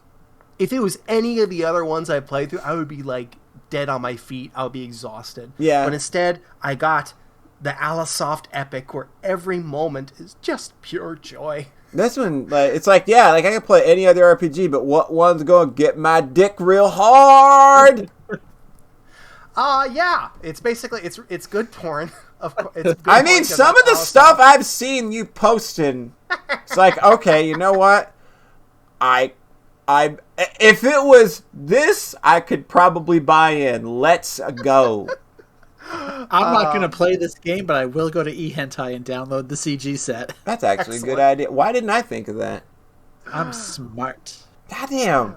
Maybe let one of you filter them a bit. There is non-con content kind of throughout each episode, each chapter. There's been one or two, and it's basically like the way it's played out is that it's like in the content of the story, it's like, oh, this is so awful. And then Aster swoops in and then kills the people. Usually it's outlaws. Okay, Aster's not the one doing it. Okay. No, Aster's not the one doing it. Okay, because I was about to say, if he's the good boy, he can't be going around being Rance. No, he is not Rance. So he'll swoop in and then kill the outlaws. So it's like, and then they'll be like, oh, this is so sad and tragic and awful. But then they still are lovingly, pornographically depicting it. Yeah. So it's like, that's the. You don't have to defend it. You don't have to defend it. No. No, yeah. There's no way to. It's not really defending. It's like, that's what you're in for essentially. Yeah. Is that it essentially dips back into classic Alisoft. You were playing an Alisoft game. You know what you're getting into. Yeah. There is a scene where a monster kills and eats a lady. Well, there you go. That's very the horniest thing John could have seen all day. So there's a lot of there are definitely parts where it dips back into being very classic Alisoft, you could say. There was one that one part particularly was like, oh, this is as fucked up as I've pretty much only seen this level of fucked up in Urobuchi games. Ooh, God. So, good on ya. But for the most part, it's like this very wholesome poly fantasy of me fantasy. Gotcha. Every time you say that, you gotta clarify. That's true. I did not even consider that. I mean, there are screenshots that I have seen that you could classify as poly fantasy, but that's probably not what we're talking about here. But it's commitment porn is what it is. It is the fantasy of being this boy who joyfully, happily leaps into just committing to these girls for the rest of his life and is completely happy about that. Yeah. His pile of 7 wives, most of who have very large pillows. And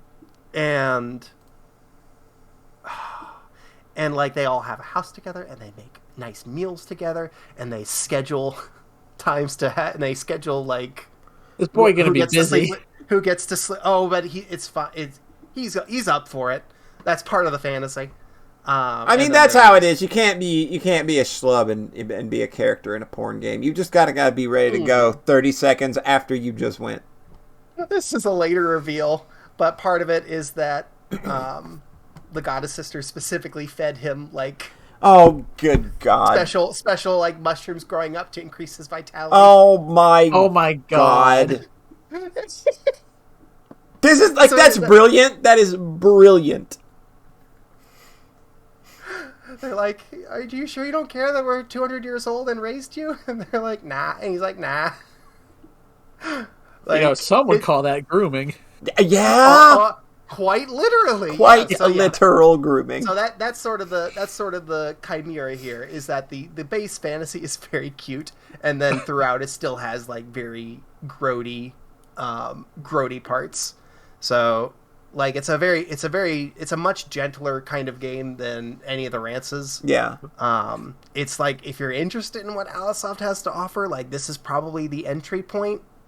But it's still a lot of that, and then there's like kind of like the little sister archetype wife, and that sucks too. Oh yeah, yep. So I'm really excited in where the story goes. The ideal outcome here would be that they kind of upend the nature of the world a bit, like confront Mother Eve, because the nature of the world sucks. It's weird, yeah. For everyone else, it sounds awful. Yeah, like for one of the main conflicts here is that if somebody is assaulted, then they become outlaws. Yeah. Oh, fuck.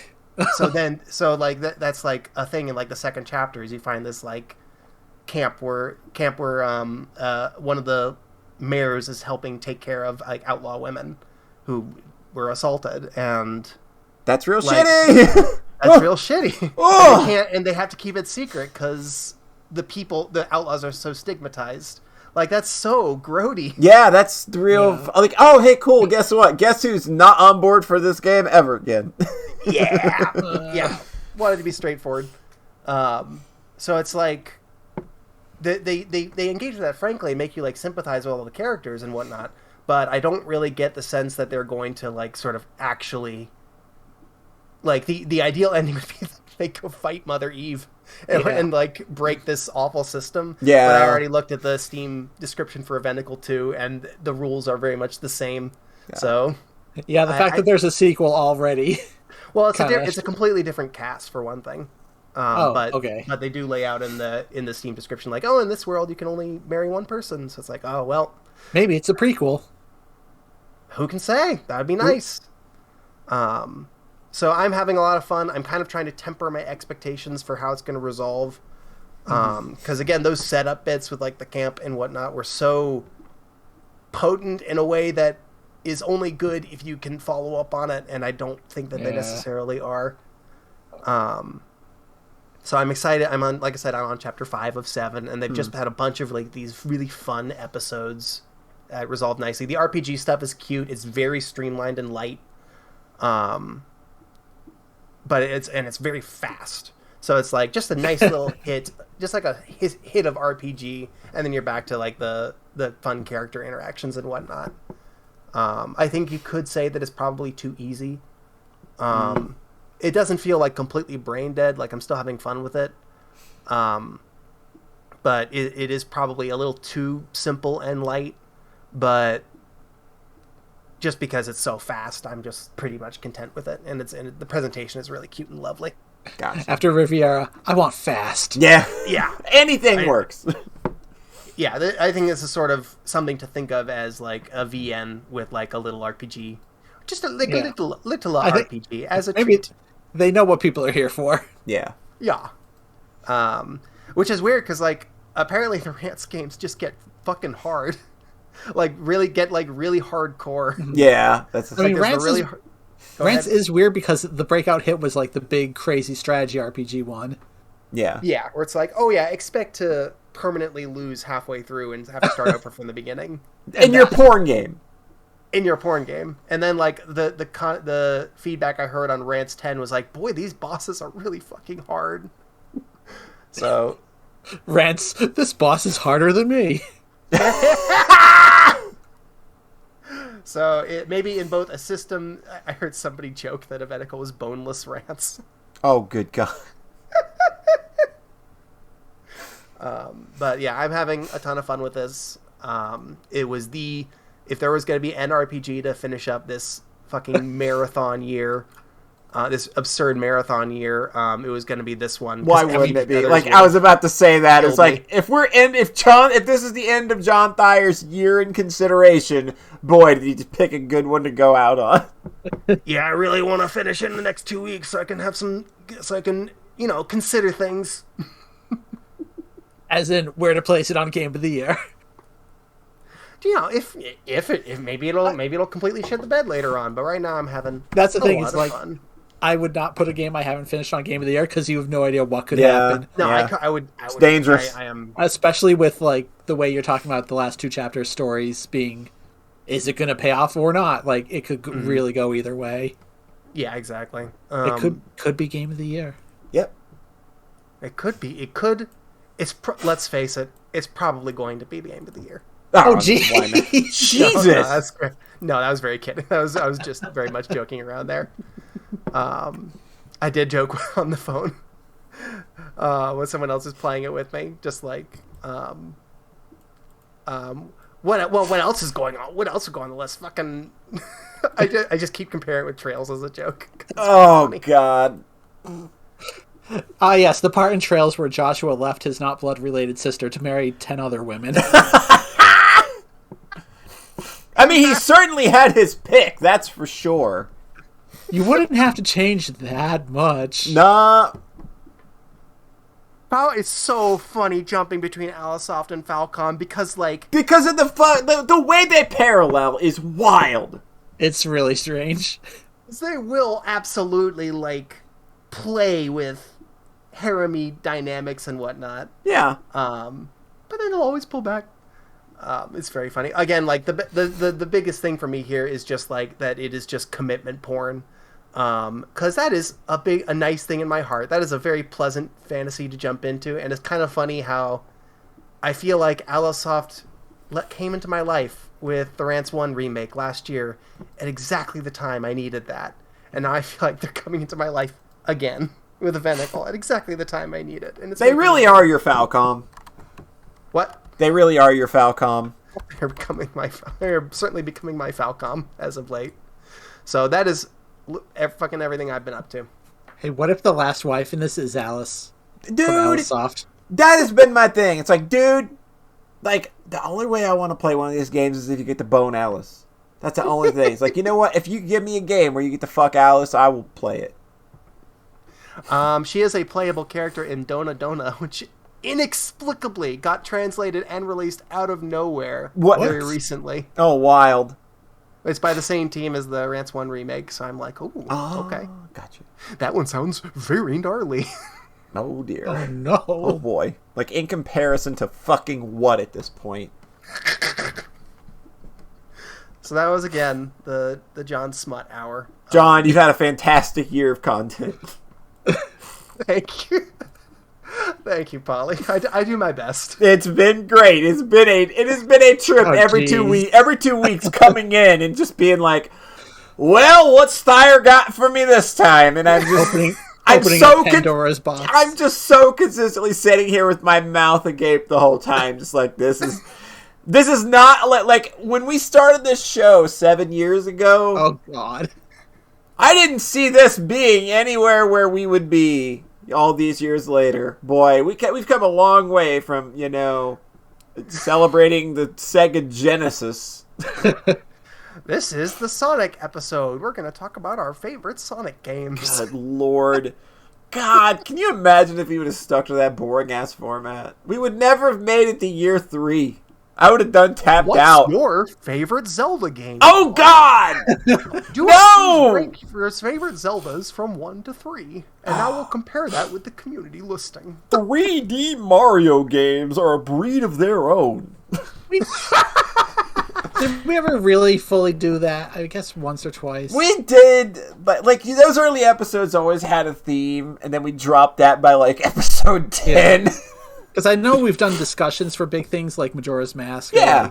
That was it was the first 5-hour episode. 5 episodes in. But I do remember doing the roguelike episode, and we dropped that real quick. Yeah, it was well, we're done. That's not gonna work. We have too much garbage to talk about. Yeah. Garbage. Red, I don't think you have any garbage whatsoever, do you? Absolutely not. Nah, let's go. What you got? Okay, so I'm trying to do a little chronological thing here. So I had finished up Toradora like last Saturday or Sunday, and I was like, okay, kind of feeling tapped out on anime for a bit. Not because of that show or anything. It's just like, hey, it had been petering a bit with, the previous shows. It's like, okay, video games. All right, let's get back in. And then, lo and behold, there was a big-ass, week-early Black Friday Nintendo sale. Oh. Because y'all know Nintendo games, they like to stay at $60. Yeah, they do. Yep. So I saw a sale where, they were $25 for some of those I was shocked ones. because the prices were lower than their Black Friday prices. Yeah. That was like, what? There was nothing I wanted, unfortunately. But I was just like, what? I know, right? I was looking through the list I was only I was considering Three Houses, but I was just like, I'm just so over Fire Emblem at this point. I just don't want to play a 3,000-hour game. That too. Yeah, I can't imagine playing Three Houses. I want to play Fire Emblem, but I love the characters. I love my headcanon of what all of these characters are, but I will never play Three Houses. Much like new Pokemon. There you go. God, I will say, new Pokemon looks like fucking trash. I'm God, sorry. And people are going to still pay, $60 for that, and it's going to sell millions.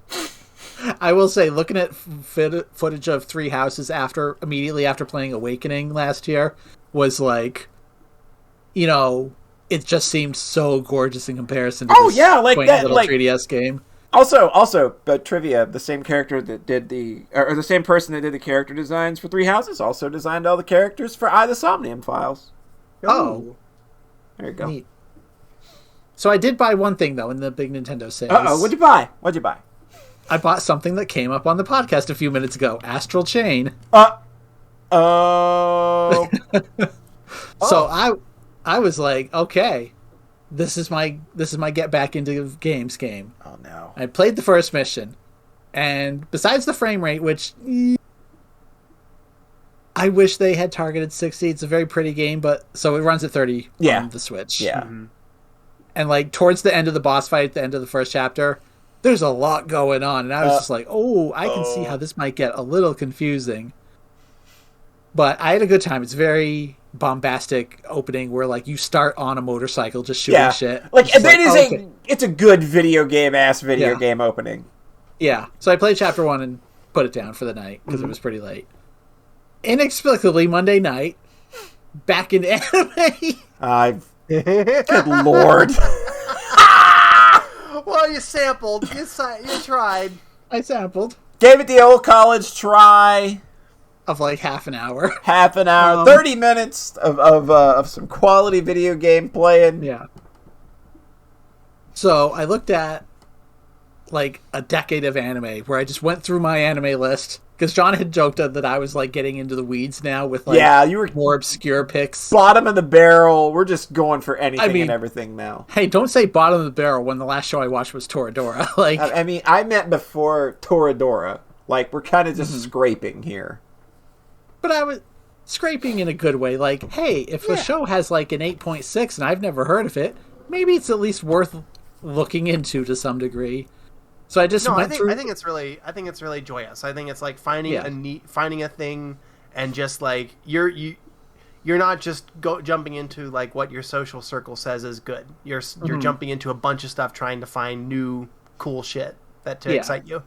And I think that rules. I think I always think about it when I go through the anime charts where it's just subconsciously I think I'm looking for the next Symphogear. Yeah, that's kind of what I always think is that's going through your mind as well.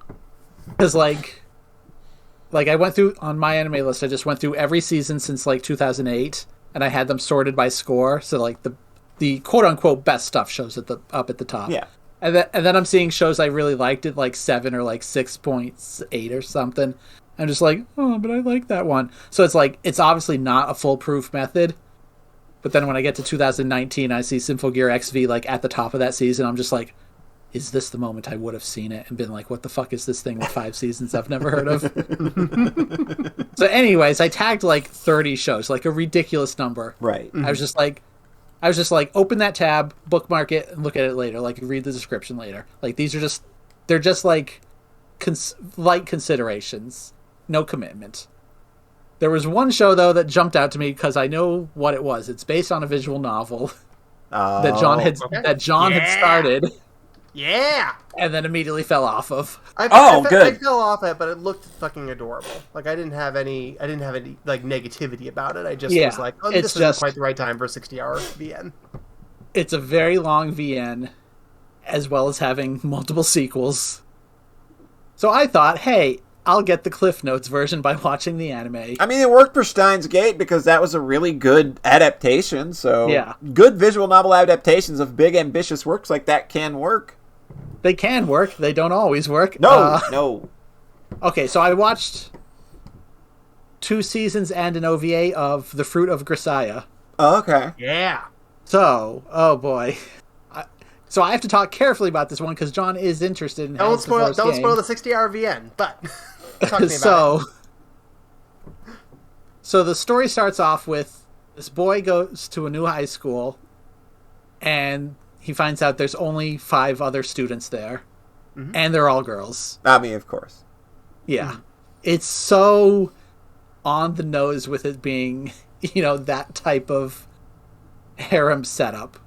Mm-hmm. And, like, the girls' personalities are even what we joked about earlier, where, like, there's the cool girl, the kind of flirty, normal one, the total nice wife, cool wife, ditz wife. Yeah, ditz wife.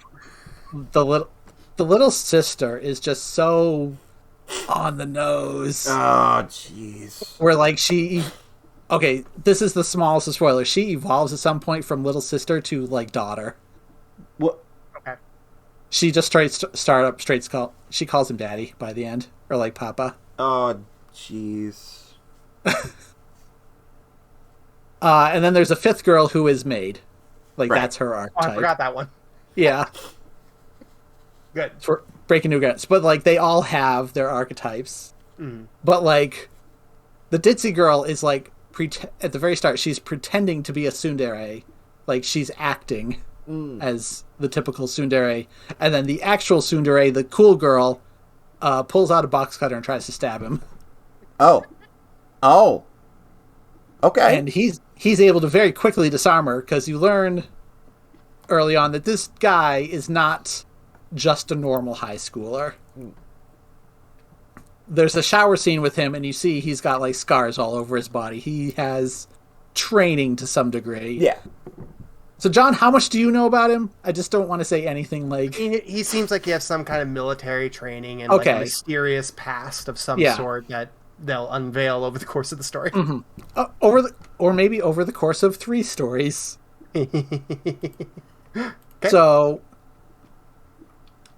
yeah, he has military training, basically. Like, the overall main theme of the stories is military. Like, that comes up a lot. But for right now, he's got these 5 weird girls, and he needs to fix them, basically. Perfect. Good Lord. Beautiful. Yeah. Also, the dream. The visual novel is very much a porn VN. Of course. Uh-huh. The anime has some nudity. It doesn't have any outright sex, but you can kind of tell where it would be. And then there's little specials included with the DVDs that are pretty spicy at times. So the first season is Fruit of Grisaya. That's the first game. And it's basically just an absolute blitz speed run through that story. Okay. And people don't like this adaptation because it just goes so nightmarishly fast for what is the longest game. Mm-hmm. Like I looked it up when you it's like 60 hours. It's absurd. I searched Grisaya and the first thing that came up was an LP and it said like part 227. Oh God. And so I looked at the full thing and it's like 270 episodes that are like 15 to an hour long. Woo. Woo. It's a big boy. Yep. I was just about to say it's a big boy. Yeah. So like the first 3 episodes are just, the regular school life, setting things up, and then it just starts going into arcs for each of the 5 girls. Mm-hmm. And this is only a 13-episode show, or maybe it's 12. It's like, so like, some of the girls' stories are getting a single episode. Woof. Oh no! These are probably like 10-hour arcs. Yeah. There's one that is basically God. like 2 scenes because they have to put so much into the second scene because it's like her entire everything payoff is being crammed into one scene. There's like the setup and the payoff is just like aggressively fast. Mm-hmm. And then the last girl's story is like 5 episodes. So they're also extremely not weighted equally. Right. Mm-hmm. I mean, that might be the way to do it, versus trying to do 2 episodes for 5 different stories in an anime. Yeah. Like if you just base it all on one girl, then maybe you can at least try to get a decent payoff there. The way people were saying is like this should have just been a 2-season thing. Like take your time with doing a couple stories and then save 3 more for season 2. Mm-hmm. They didn't do that though. They just blitzed through everything in season 1. Yeah, it seems rough. So that seems like Higurashi times. Yeah. Times like 5. Higurashi was like 6 arcs and 24 episodes, but again, it was a 2-season thing. Imagine trying to do like Motanagashi in 1 episode. Oh my god. Mercy. I'm sure these stories were like dramatically simplified to fit a single episode, so it's like I can't even imagine what they actually are. Like I saw one specific thing where someone is like, they completely cut the reason Sakaki hates men and tries to stab this dude. Oh, it's like, oh, that seemed kind of important. Oh well, I still don't know, having watched the show. But it ends. These stories are really ridiculous. Like every girl has her issues and her baggage, and then somehow his set of skills, military-wise, helps resolve issues. Seems like that's a substitute for his dick in the visual novel. No, I'm sure in the visual novel that all happens, and then he has sex with them. Oh. But like, it gets pretty absurd, but not in a fantasy way, I guess. Mm-hmm. Where it's just like, okay, this is completely implausible, but like technically could happen. It seems like it's trying to do like this sort of the Studio Key thing, but like a lot goofier, funnier, and sillier. It's very over the top, like yeah. But like so like I actually liked season 1 in spite of the madness of it because it was such an easy like nonsense watch. It kind of reminded me of like how I binged through No Game No Life, where it's just like this is stupid in a funny way that I really enjoy, you know. Mm-hmm. So season 2 is kind of weird because season 2 is 10 episodes, but then there's an OVA that's 40 minutes long. So that's basically the first 2 episodes there. Okay. But then the OVA is named Labyrinth of Grisaya, which is the second game, and then the second season is Eden of Grisaya, which is the third game. So I don't think they actually put the second game into 40 minutes. And also, like, season 2 immediately picks up where the OVA leaves off. Like, it's just the first 2 episodes, and that's what I was trying to look up before the podcast is like, where does these stories actually start and end? And I still don't really know what the VN of Labyrinth is. Mm-hmm. But basically the second part of the story, after he's fixed all the girls, is massive flashback into Yuji's backstory and his whole deal. Yeah. And this part kind of lost me a bit because by this point in the story, you've been told a lot of what his deal is, but now you're being shown it. So you know where it's all going, and now the pacing is actually fixed now, so it takes 6 episodes. Oh. So it's like, okay, I know where this is going, and even then, like, his backstory is a lot, but it's like, it just kind of felt hard to completely connect to it emotionally. And then the last 6 episodes of season 2 are like the finale, and it goes buck wild in a way, and I was just like, man, how did this start off where it was with 5 girls in a high school? This sounds so tonally confused and weird in a way that I don't know that I can follow it.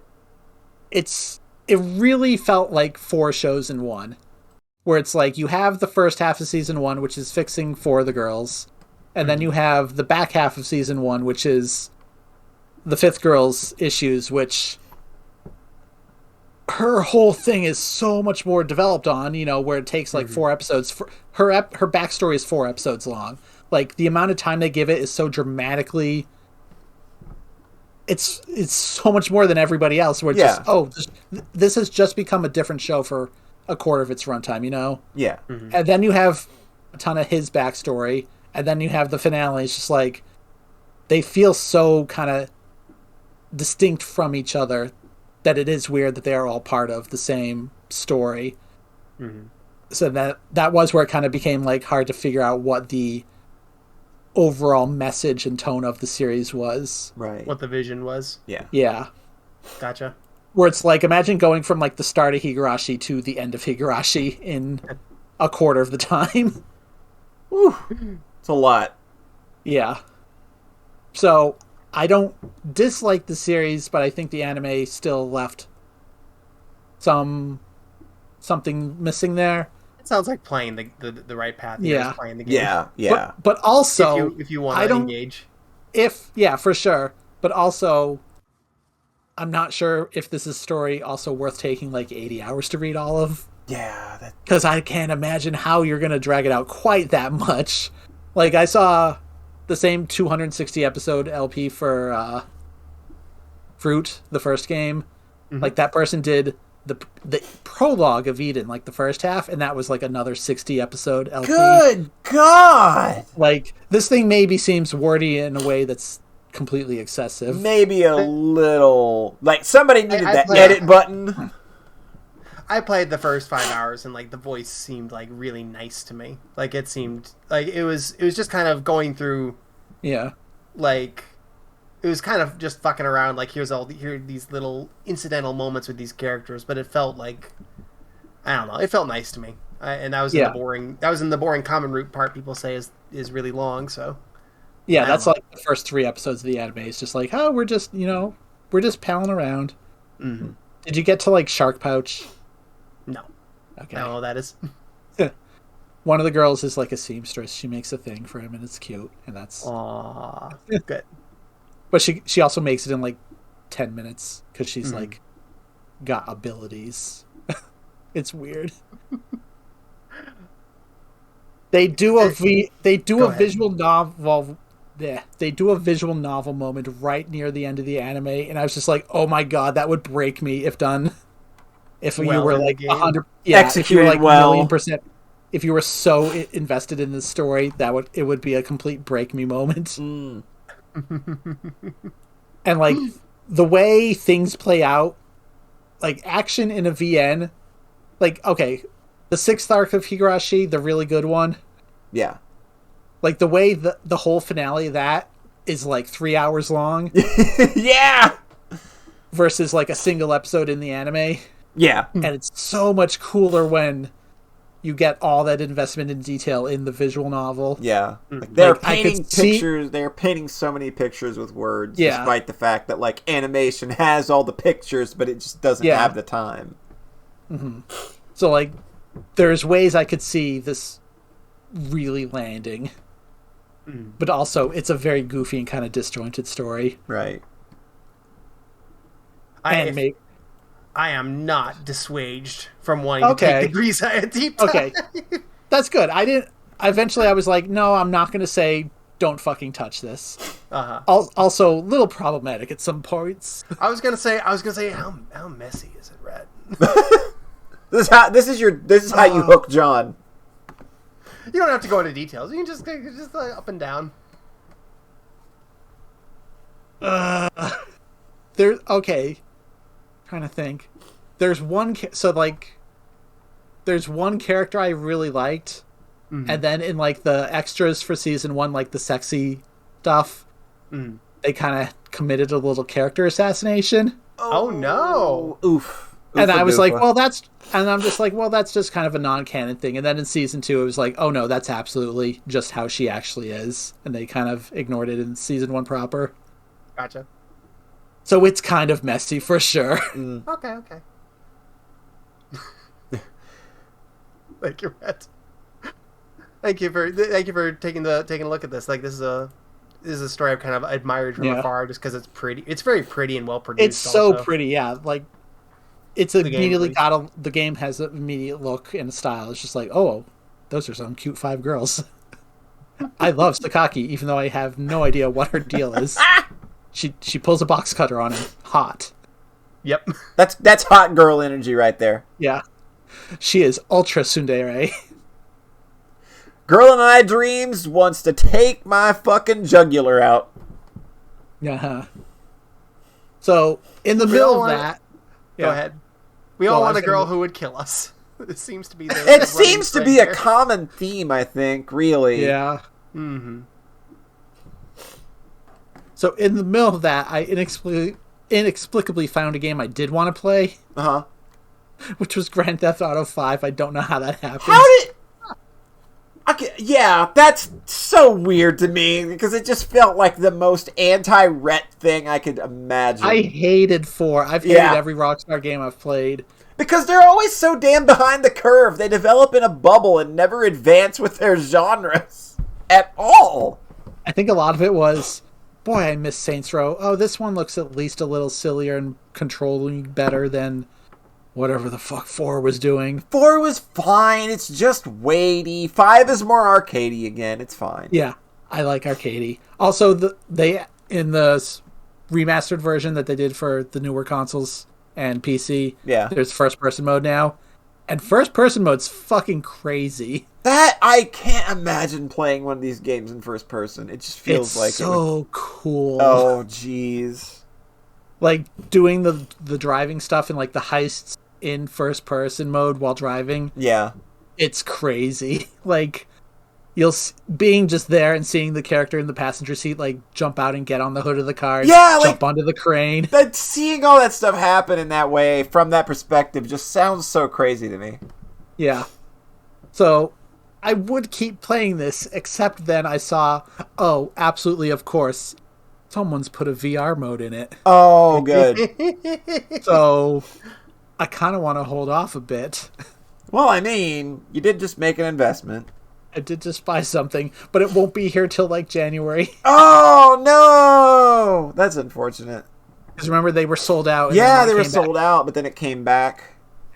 But it came back with a note saying, we'll ship by January 11th. And I was like, fuck it. Fine, whatever. Yeah, that might be really cool in VR, I think. That, more than cool. I mean, it's already cool enough being in first person in what is, like, probably the most budgety... Not budgety, but, like... GTA is interesting because it's like, hey, what can we make if we just throw all the fucking money at it? Mm-hmm. I've never... Because they spare no expense. They really do. Like, the first fucking thing I did in this game was just sit down on the couch, turn on the TV, and I'm flipping through channels, and there's, like, an anime parody. Yeah. And I just sat there and watched it, and I was like, how long is this? Those games commit. Those games commit to shit like that. They made, like, a whole 20-minute episode. It's a whole 20-minute... Yeah. So I just sat there and watched the whole thing, and I'm just like, yep, that's how Franklin starts his journey, is just watching anime. Playing. It's like instant relate. This is my into this world, finally. Yeah. But, like, just, it's so dense with just stuff, and, like, you just see the money pouring out. Just, like, the way the world is designed, and, like, it's a city, but it's not like a grid like New York, where it's just, like, every inch feels handcrafted. Yeah, like, Grand Theft Auto 5 is handcrafted probably in a way that no other game in the series really feels. Like, it just feels so freaking, like, labored on to the point of exhaustion, which probably isn't really all that far from the truth. I know. Like, I can't get into, hey, people, like, fucking work themselves to the bone for this. But, like, the result is just impressive on a technical marvel level. Yeah. Like, driving in first person is such a fucking nightmare, because those streets are just those streets make no sense. Yeah. Yeah. Like, city driving is hard enough, and their approximation of LA is just even worse. It's intense. Where it's just like, oh, this lane merges over here. Oh, like, fucking, like, 6-way intersections all over the place. It's so dense. Yeah. Yeah. So it's like, if I can get that working in VR, holy shit. Boy. It's just one of those, I have to see it for myself things. Yeah. Yeah, I can understand that. That sounds like it would be a completely wild ride. It's just like, well, I invested in the PC. I'm really not interested in the PS5 right now, so fuck it. I'll get this VR. Might as well. Yeah. So that's what I've been up to. That's your 2021. A whole lot of anime and a couple of video games. And a whole lot of Binding of Isaac, but I don't bring that up anymore for obvious reasons. Yeah, I think, like, that game had a good run, but... Oh, no, for me, it's still having a good run. I wish it was for me. I just cannot. With any of the new stuff, it just does not click with me at all for some reason. I think it's a game that just got...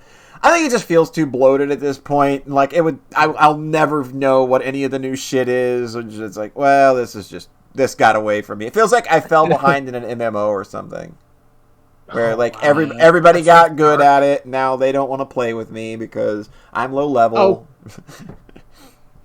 Got behind in the Binding of Isaac, gotcha. Yeah, there you go.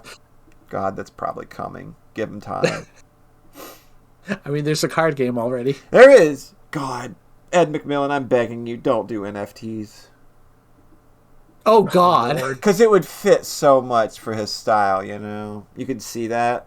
I can see that happening. No, he would do non-fungible turds or something. Yeah. I don't think he would actually unironically fall down. I would hope not. He's just one of the he's one of those designers / artists I still have a lot of respect for. It would just be like that one would probably be a real gut punch. That one would happen. suck for sure. But yes, that's my 2021. It was a good 2021, Rhett. Yeah, you came consistently with so many things that made me sick. No, wait, no. I came John consistently. came consistently. You came consistently.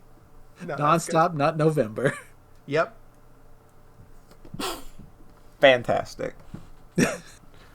Polly. Yo. What have you been up to? I'm closing things out, huh? Oh, you didn't have one. All right, cool. I gotta burn the whole place down. It's my job, right? All the opening acts are done. It's time for me to come on, take us home. Let the people know why they came here. It's the main attraction. How do y'all feel about Phantasy Star? Good. Oh. Well. Hey, okay. How do you feel about Phantasy Star 1 in particular? Can I tell you my arc with it? Yes, absolutely. Because this segment needs to be longer. Sure. I played a bunch of it in high school. I had it on my Game Boy. I had it on my DS. Mm-hmm. And I played like maybe half of it or 2/3 of it. Pretty legit.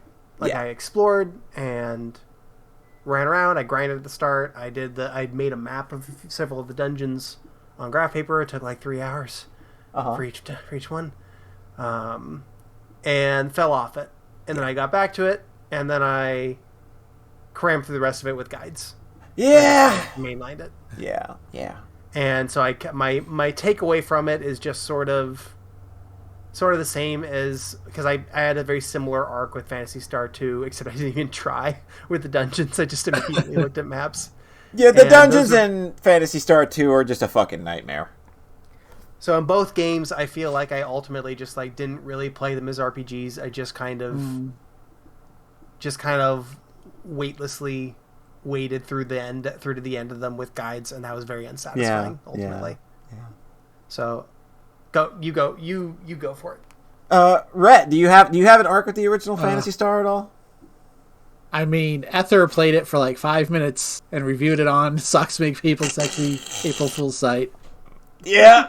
I walked outside the first town and immediately got killed by something. Yeah, that's the first hour to hour and a half of Phantasy Star 1 is grinding up about 700 Meseta on enemies that drop 3 to 12 at a time, so that you can get yourself some starting gear and buy the road pass So that's like the first hour and a half of that game. Well, the fine folks at M2, who have done a lot of remakes and are very well known in the game at this point, they looked at that and said, wow, that's kind of absurd that we put up with that. How did we not drag somebody out of a building that would have designed something like that and beat them within an inch of their life? What were we thinking? Why did we put up with that? We can do this better. There is a better way. There's a better way. I give you Sega Ages Phantasy Star on the Switch, and only the Switch, weirdly enough. Like, this isn't anywhere else, I don't think. I'd have to check, but I don't like fact-checking. Fuck that. I don't think so. So basically, the Sega Ages version, it adds a lot of things to the game that it's mostly just a modernization and a quality of life improvement ROM hack, basically, where you kind of just get to decide what's turned on and what isn't. Which is really rad. So the big one is obviously there is an auto map in the 3D dungeons now. If you want that on, they'll put you a little map like any old modern dungeon crawler now, so you don't have to graph paper it out. That's very well done. It's put together pretty well. It reacts pretty quickly to your movements in the dungeon, and it updates at a good clip. So I think that's fine. If you want to play the game through like that, you can or you can turn that off. That's fine. Another big change they made was that they quadrupled all enemy payouts. Okay. So you get 4 times experience and 4 times money, and you'd think that would just break the game.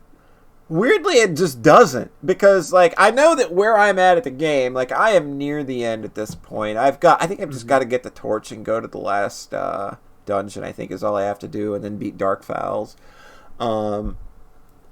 But, like, and I'm still only, like, level 21, and, like, I've never had over 12,000 Meseta the whole time, and I've been able to, basically afford everything. It just comes much faster. Like, they found a way, like, I don't think that they changed any of the base numbers or anything, because you can still play the game in, you can turn off the quadrupling if you want and just play the game in classic mode, and, okay. Or you can play in classic mode and turn on the auto map if you want to play that way. Like, it's a really, really smart little package that it takes a game that by 2021 standards is very archaic. It's slow, it's plotting. They've added a fast run feature where you move much faster than the slow trotting that you take.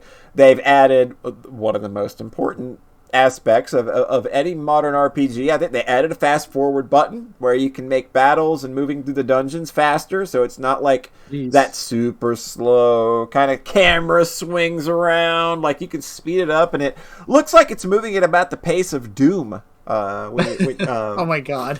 So it's honestly kind of incredible how fast you can go through dungeons now, and with the auto map, it just makes it feel even better.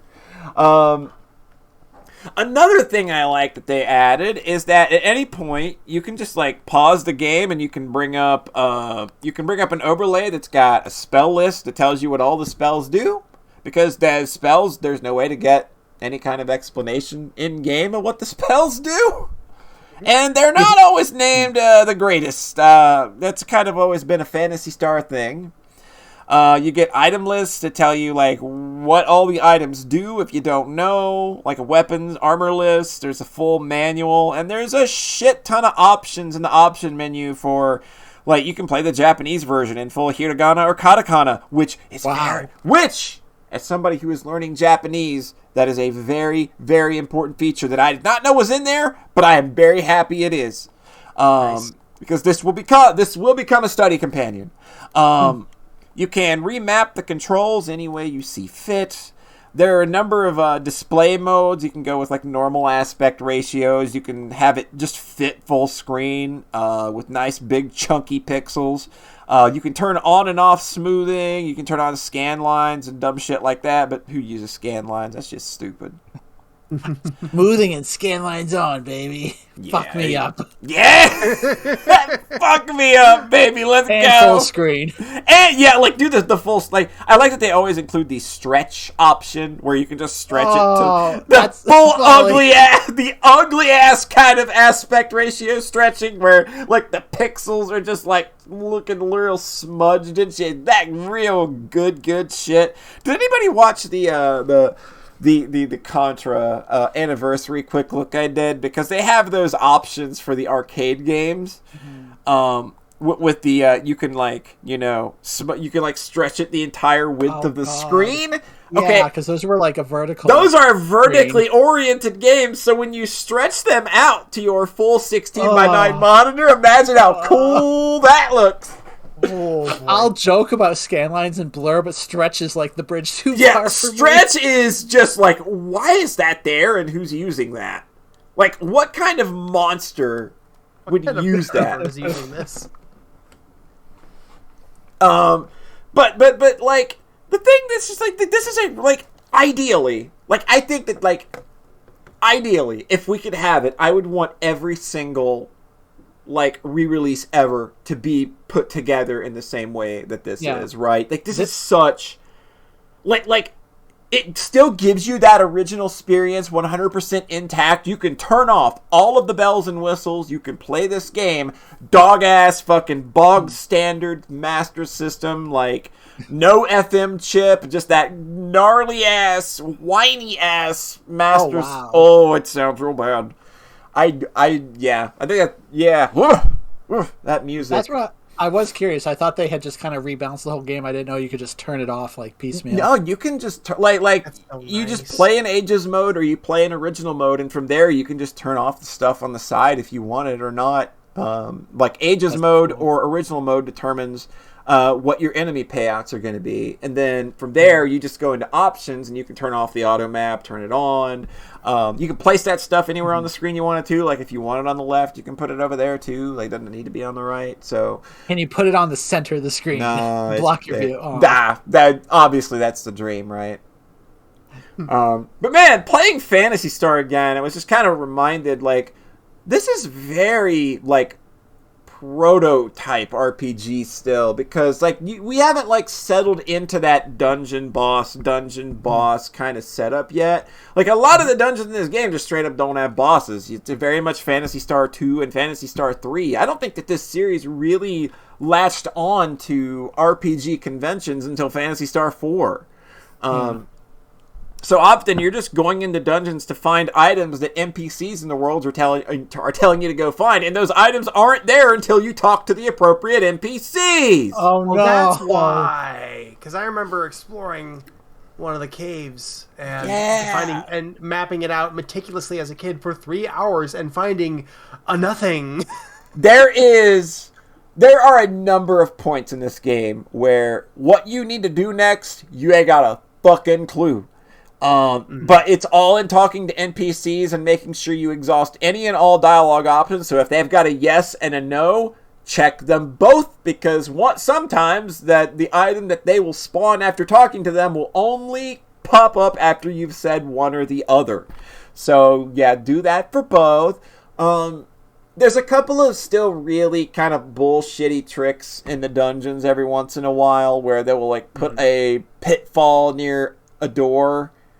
And like it'll be the door that you needed to go to for the boss, but if you step over, like there's a tile, you can't see the hole. Like you can't look at the dungeon floor ahead of you and tell that it's a hole. But so like, but you can if you're using the audio map. They map one tile ahead of you on the auto map, so you can actually see that that's a hole. So then you have to use Meow's trap ability to disarm it. It still does dumb bullshitty things like that. They didn't change anything about it at all. Like even the mistranslation of calling Noah her is still in the game. And they changed that on the Game Boy Advance version, which was weird. But M2 wanted to preserve as much of this original game as possible, so that like even in the manual they have a bunch of cases listed where you can actually soft lock the game and make it impossible to finish if you do certain things. And they didn't, instead of patching that shit out, they just preserved it, and you probably need to look at the manual for a few things to make sure you don't drop, get rid of, or accept items in a certain order. Because you can actually, there's a surprising number of ways that you can soft lock the original Phantasy Star that I did not know about, weirdly enough, growing up. I only finished this once growing up, and then I never went back to it. Because I didn't have a Master System, I just borrowed it from somebody. So, like, that was I wanted to play that and Zillion. Those are the only two games I wanted to play on it. And then I played it, and then I gave them their junky Master System back. Hey, Paul, you want a sad story real quick? Yes! I had a Master System, and I did not have Phantasy Star or Zillion. What? Did you have Alex Kidd? No, I didn't even have that. What the fuck did you have? I had some Penguin game. That's all I remember. Oh, You have God. Sonic the Hedgehog? I had Sonic on Game Gear, which fucking sucked shit. Yeah, because like the fucking, screen cramp. Penguin Land! Yeah. Boy. Yeah, like those, like, Zillion and Phantasy Star, and maybe a few other just disparate titles here and there. Like, the only, like, the Streets of Rage, conversions are interestingly stellar for the Master System as well. I've played 1 and 2. I don't think they did 3 because by that point, unless they did it in Brazil, because the Master System was still a thing in 1997 in Brazil. So, and Toy Tech was still making games for it at that point. But I have Streets of Rage 1 and 2, and those are really good. But, like, this Phantasy Star remake, I mean, yeah, like, it's an old archaic RPG that you'll probably need a guide for if you're not being very thorough and talking to NPCs and just searching fucking everything. Or sometimes just taking wild-ass leaps of logic. Because how am I supposed to know they sell shortcake in a fucking dungeon? Oh, because you've played PSO, that's because I played Phantasy Star Online. There you go.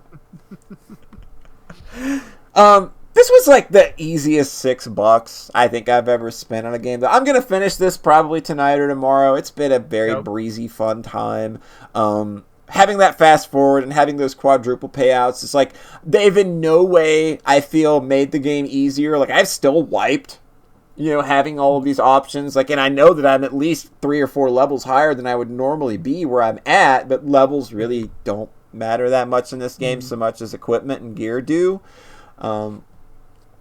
But yeah, like, this is solid. Like, if you are looking for a really good way to play that original game, which I think is absolutely worth exploring. Like, I think that, like, having that knowledge of, like, what Final Fantasy was, what Dragon Quest was, and what Phantasy Star was, all 3 of those together really helped kind of create the language that would become what JRPGs are.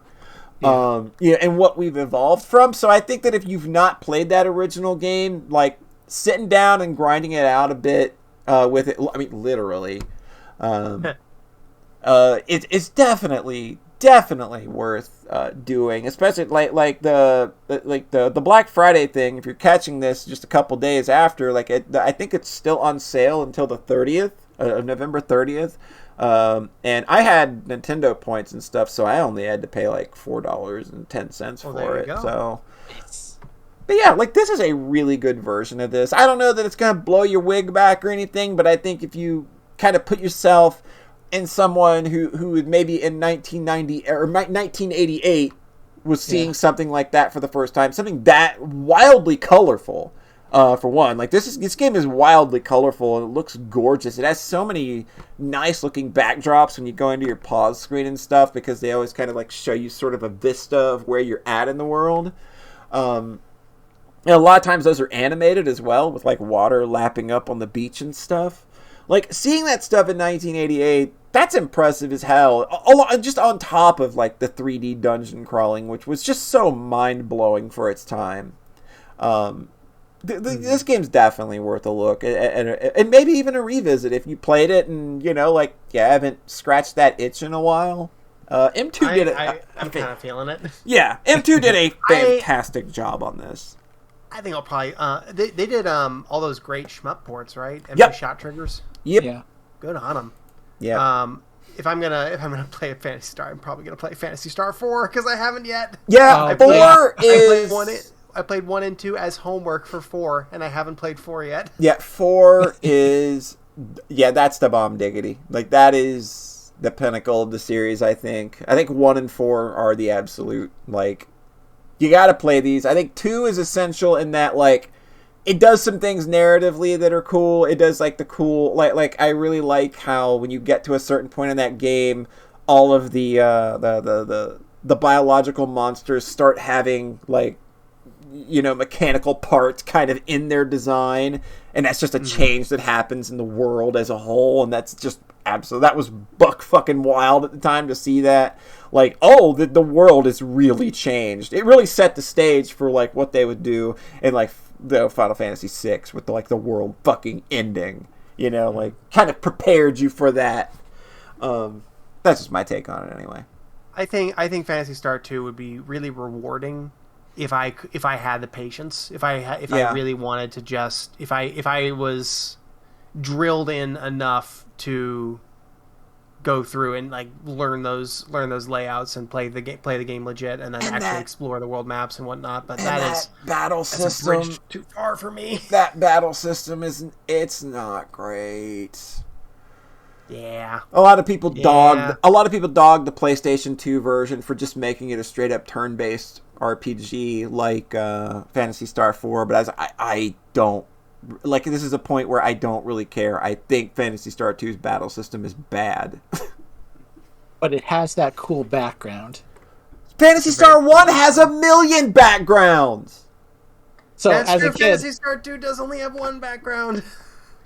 As a kid, I played Phantasy Star 2, but not 1, and I was just like, but this background is extremely cool. It's just a grid! It's a blue grid! Polly, it was the 80s. I thought, cool shit. Pseudo 3D. Even when I saw that as a youngin', I was like, what did they do to the background? Why isn't there a background? Did they cheap out on it? The context of the first game. I did. But it was funny. You mentioned Phantasy Star 1, like, not having the context of, like, modern JRPGs. Mm-hmm. I looked it up. Final Fantasy and Phantasy Star came out within 2 days of each other in Japan originally. Yep. That's wild. Yeah, that's really just like They both saw Dragon Quest the previous year and then kind of spun it in way different directions. Yeah, like wildly different. Like they both kind of took, like, I think that, like, Phantasy Star ends up feeling more D&D to me. Yeah, definitely with the first person dungeon stuff. Yeah. That game feels like you're playing against a really mean dungeon master with some of the ways you have to progress the story. The fact that this port does 4 times experience and money and doesn't break it is just like, oh god. Yeah, how grindy is that first game? It literally takes an hour and a half to get to what you need to get. Like, the last time I played this game legit on, I played on emulator back in, when me and Beepner did Phantasy Star 4, I played about 4 or 5 hours of it in preparation, because we did a video at the start chronicling the rest of the series first. And the 4 or 5 hours I played, I remember, like, the first hour and a half of it just being trying to get 750 Meseta so I could just get out of the first area. Did they change the balancing on the Game Boy Advance version? Because I don't think so. I played a really good Phantasy Star 2 rebalance a while back that, like, it upped the experience rate and it also gave your characters their spells and stuff at, like, a few levels earlier so that, like, you just kind of, it just feels overall better. Like, I don't think that... I'm trying to figure out my relationship with, like, RPG curves and, like, what I want out of these games. Do you like event flags? This is the one you want to play, then. It's really unfortunate, like, the whole item doesn't appear in the dungeon until you talk to the NPC. I had a moment last night where I needed to get the hovercraft, and I went to the town where the hovercraft is, And it would not appear in any of the places. I was like, what did I miss? What did I miss? I had to go back to another planet and talk to an NPC on like on a town that was like all the way of like having to walk 5 minutes across the fucking world or some shit. And be like, okay, I didn't talk to this one, jackass. It's just having stuff literally appear. It's just like, well, that just doesn't make sense. No, it's very weird, but they're I know why they do it. It's there to encourage you to interact with the world, to be a part of it, to talk to the people. But most of the dialogue, most of the time, is just like it's non sequitur nonsense, and you don't need it. But like there's like always one or two. They're like, hey, this thingamabobber, have you ever heard of it? You better say yes and no so that I tell you what it is, or you won't be able to get it. What's the one like in the first couple hours? It's like you have to say no or something like 3 times in a row. You have to talk. Yeah. In order to get the road pass, you have to buy the secret item 3 times because he won't let you buy. Like you'll go in to buy it, and you say I want to buy the secret item. You go to buy it. He's like I'm not going to sell it to you, and they kick you out. And you have to go back in 2 more times to do it. You have to talk to the doctor 3 times to get him to build you a spaceship. I saw that video you posted. Just the immediate turnaround is so funny there. Yeah. I ain't gonna help too. I'll help you build a spaceship. Yeah.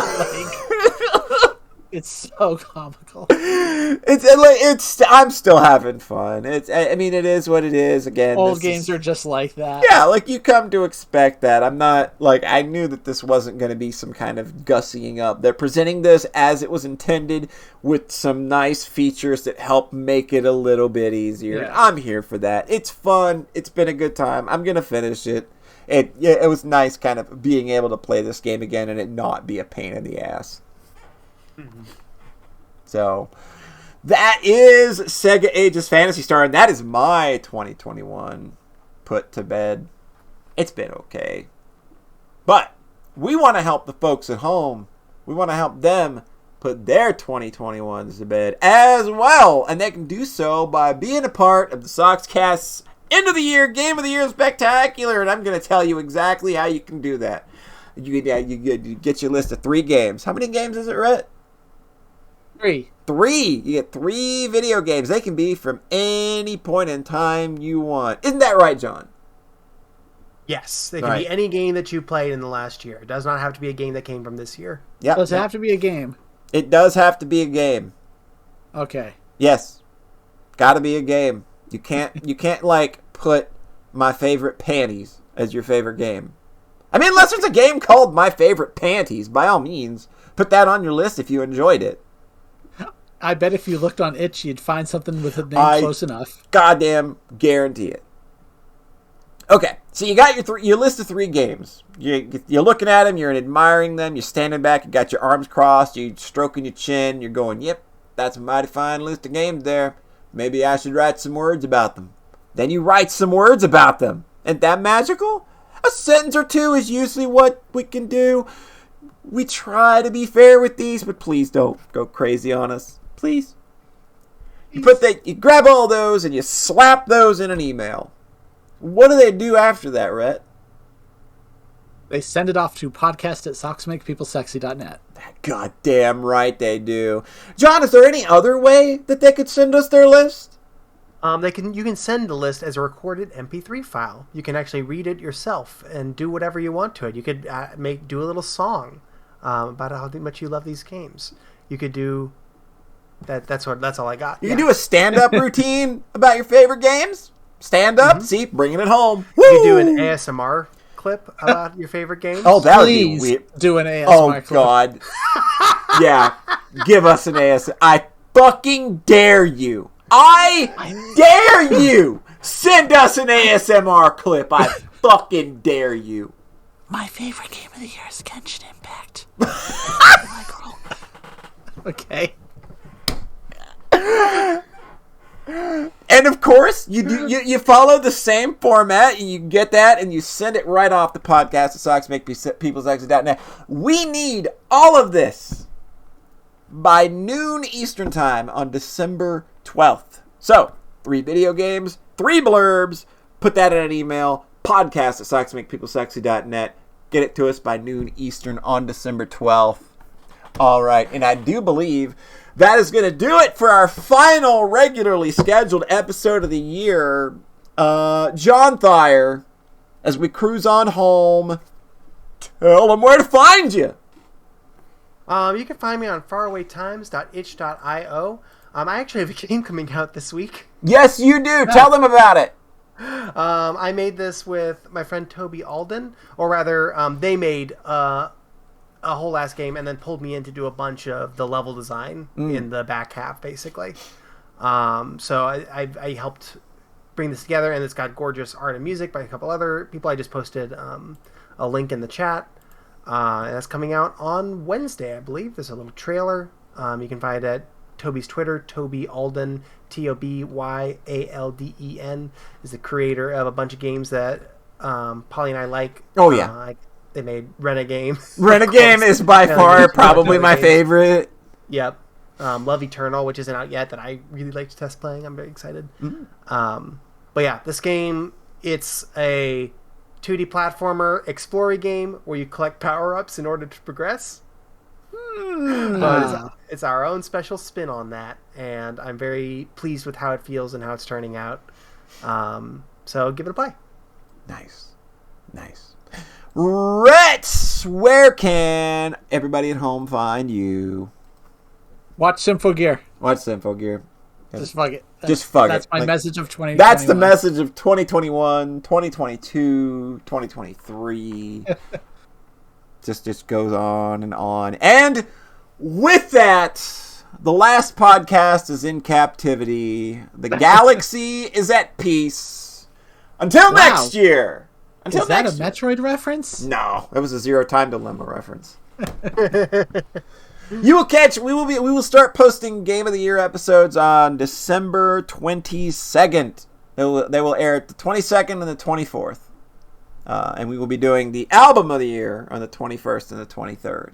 So we put those all in a row. We always do this stuff like right in the week leading up to Christmas and stuff. So that's how we kind of celebrate. So, we're going to go ahead and get out of here. We'll be back to regular episodes broadcasting here on Twitch and all that fun stuff.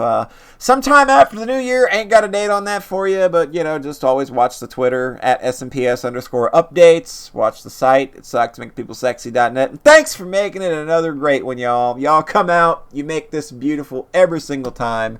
Y'all rock so much. You're so patient with us. Because you put up with our stupidity, and I can't believe it. So, we're getting out of here. That's brought me a lot of the joy this year.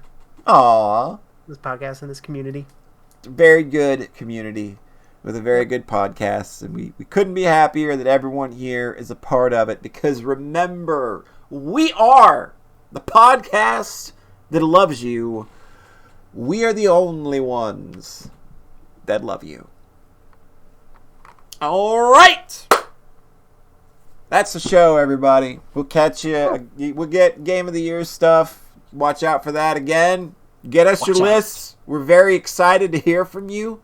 This is a big part of why we do these. Why we do end of the year is we want to hear what your favorite games of the year are. I love it a lot because there's so many fun consensuses that come up and how things come together. This year has been especially exciting, game wise. Has it? Honestly? I think so. I think this has been a quiet year as far as new games coming oh boy. Poor Rhett. Rhett doesn't like video games anymore. That's true. You only like anime. Alright. Who's streaming? I think Elrock617 is getting ready to do the Coin Op Classic, which I think is funny because that gets short. That gets he whittled that down to COC 2021. So everybody go check out Elrock's Cock 2021. It's a Coin Op Classic. It's an annual tradition being held by the Retro Gaming Live. He's doing some practice for that. I think he's playing Ninja Turtles. You like Ninja Turtles? Who doesn't like Ninja Turtles, right? We all do. Honestly. Right. We all do. We all do. All right. We will catch you folks live again sometime. I'll be doing streams, of course, and I have a big holiday stream coming up too at the end of the year. So we'll catch you folks next time. Bye-bye. Bye.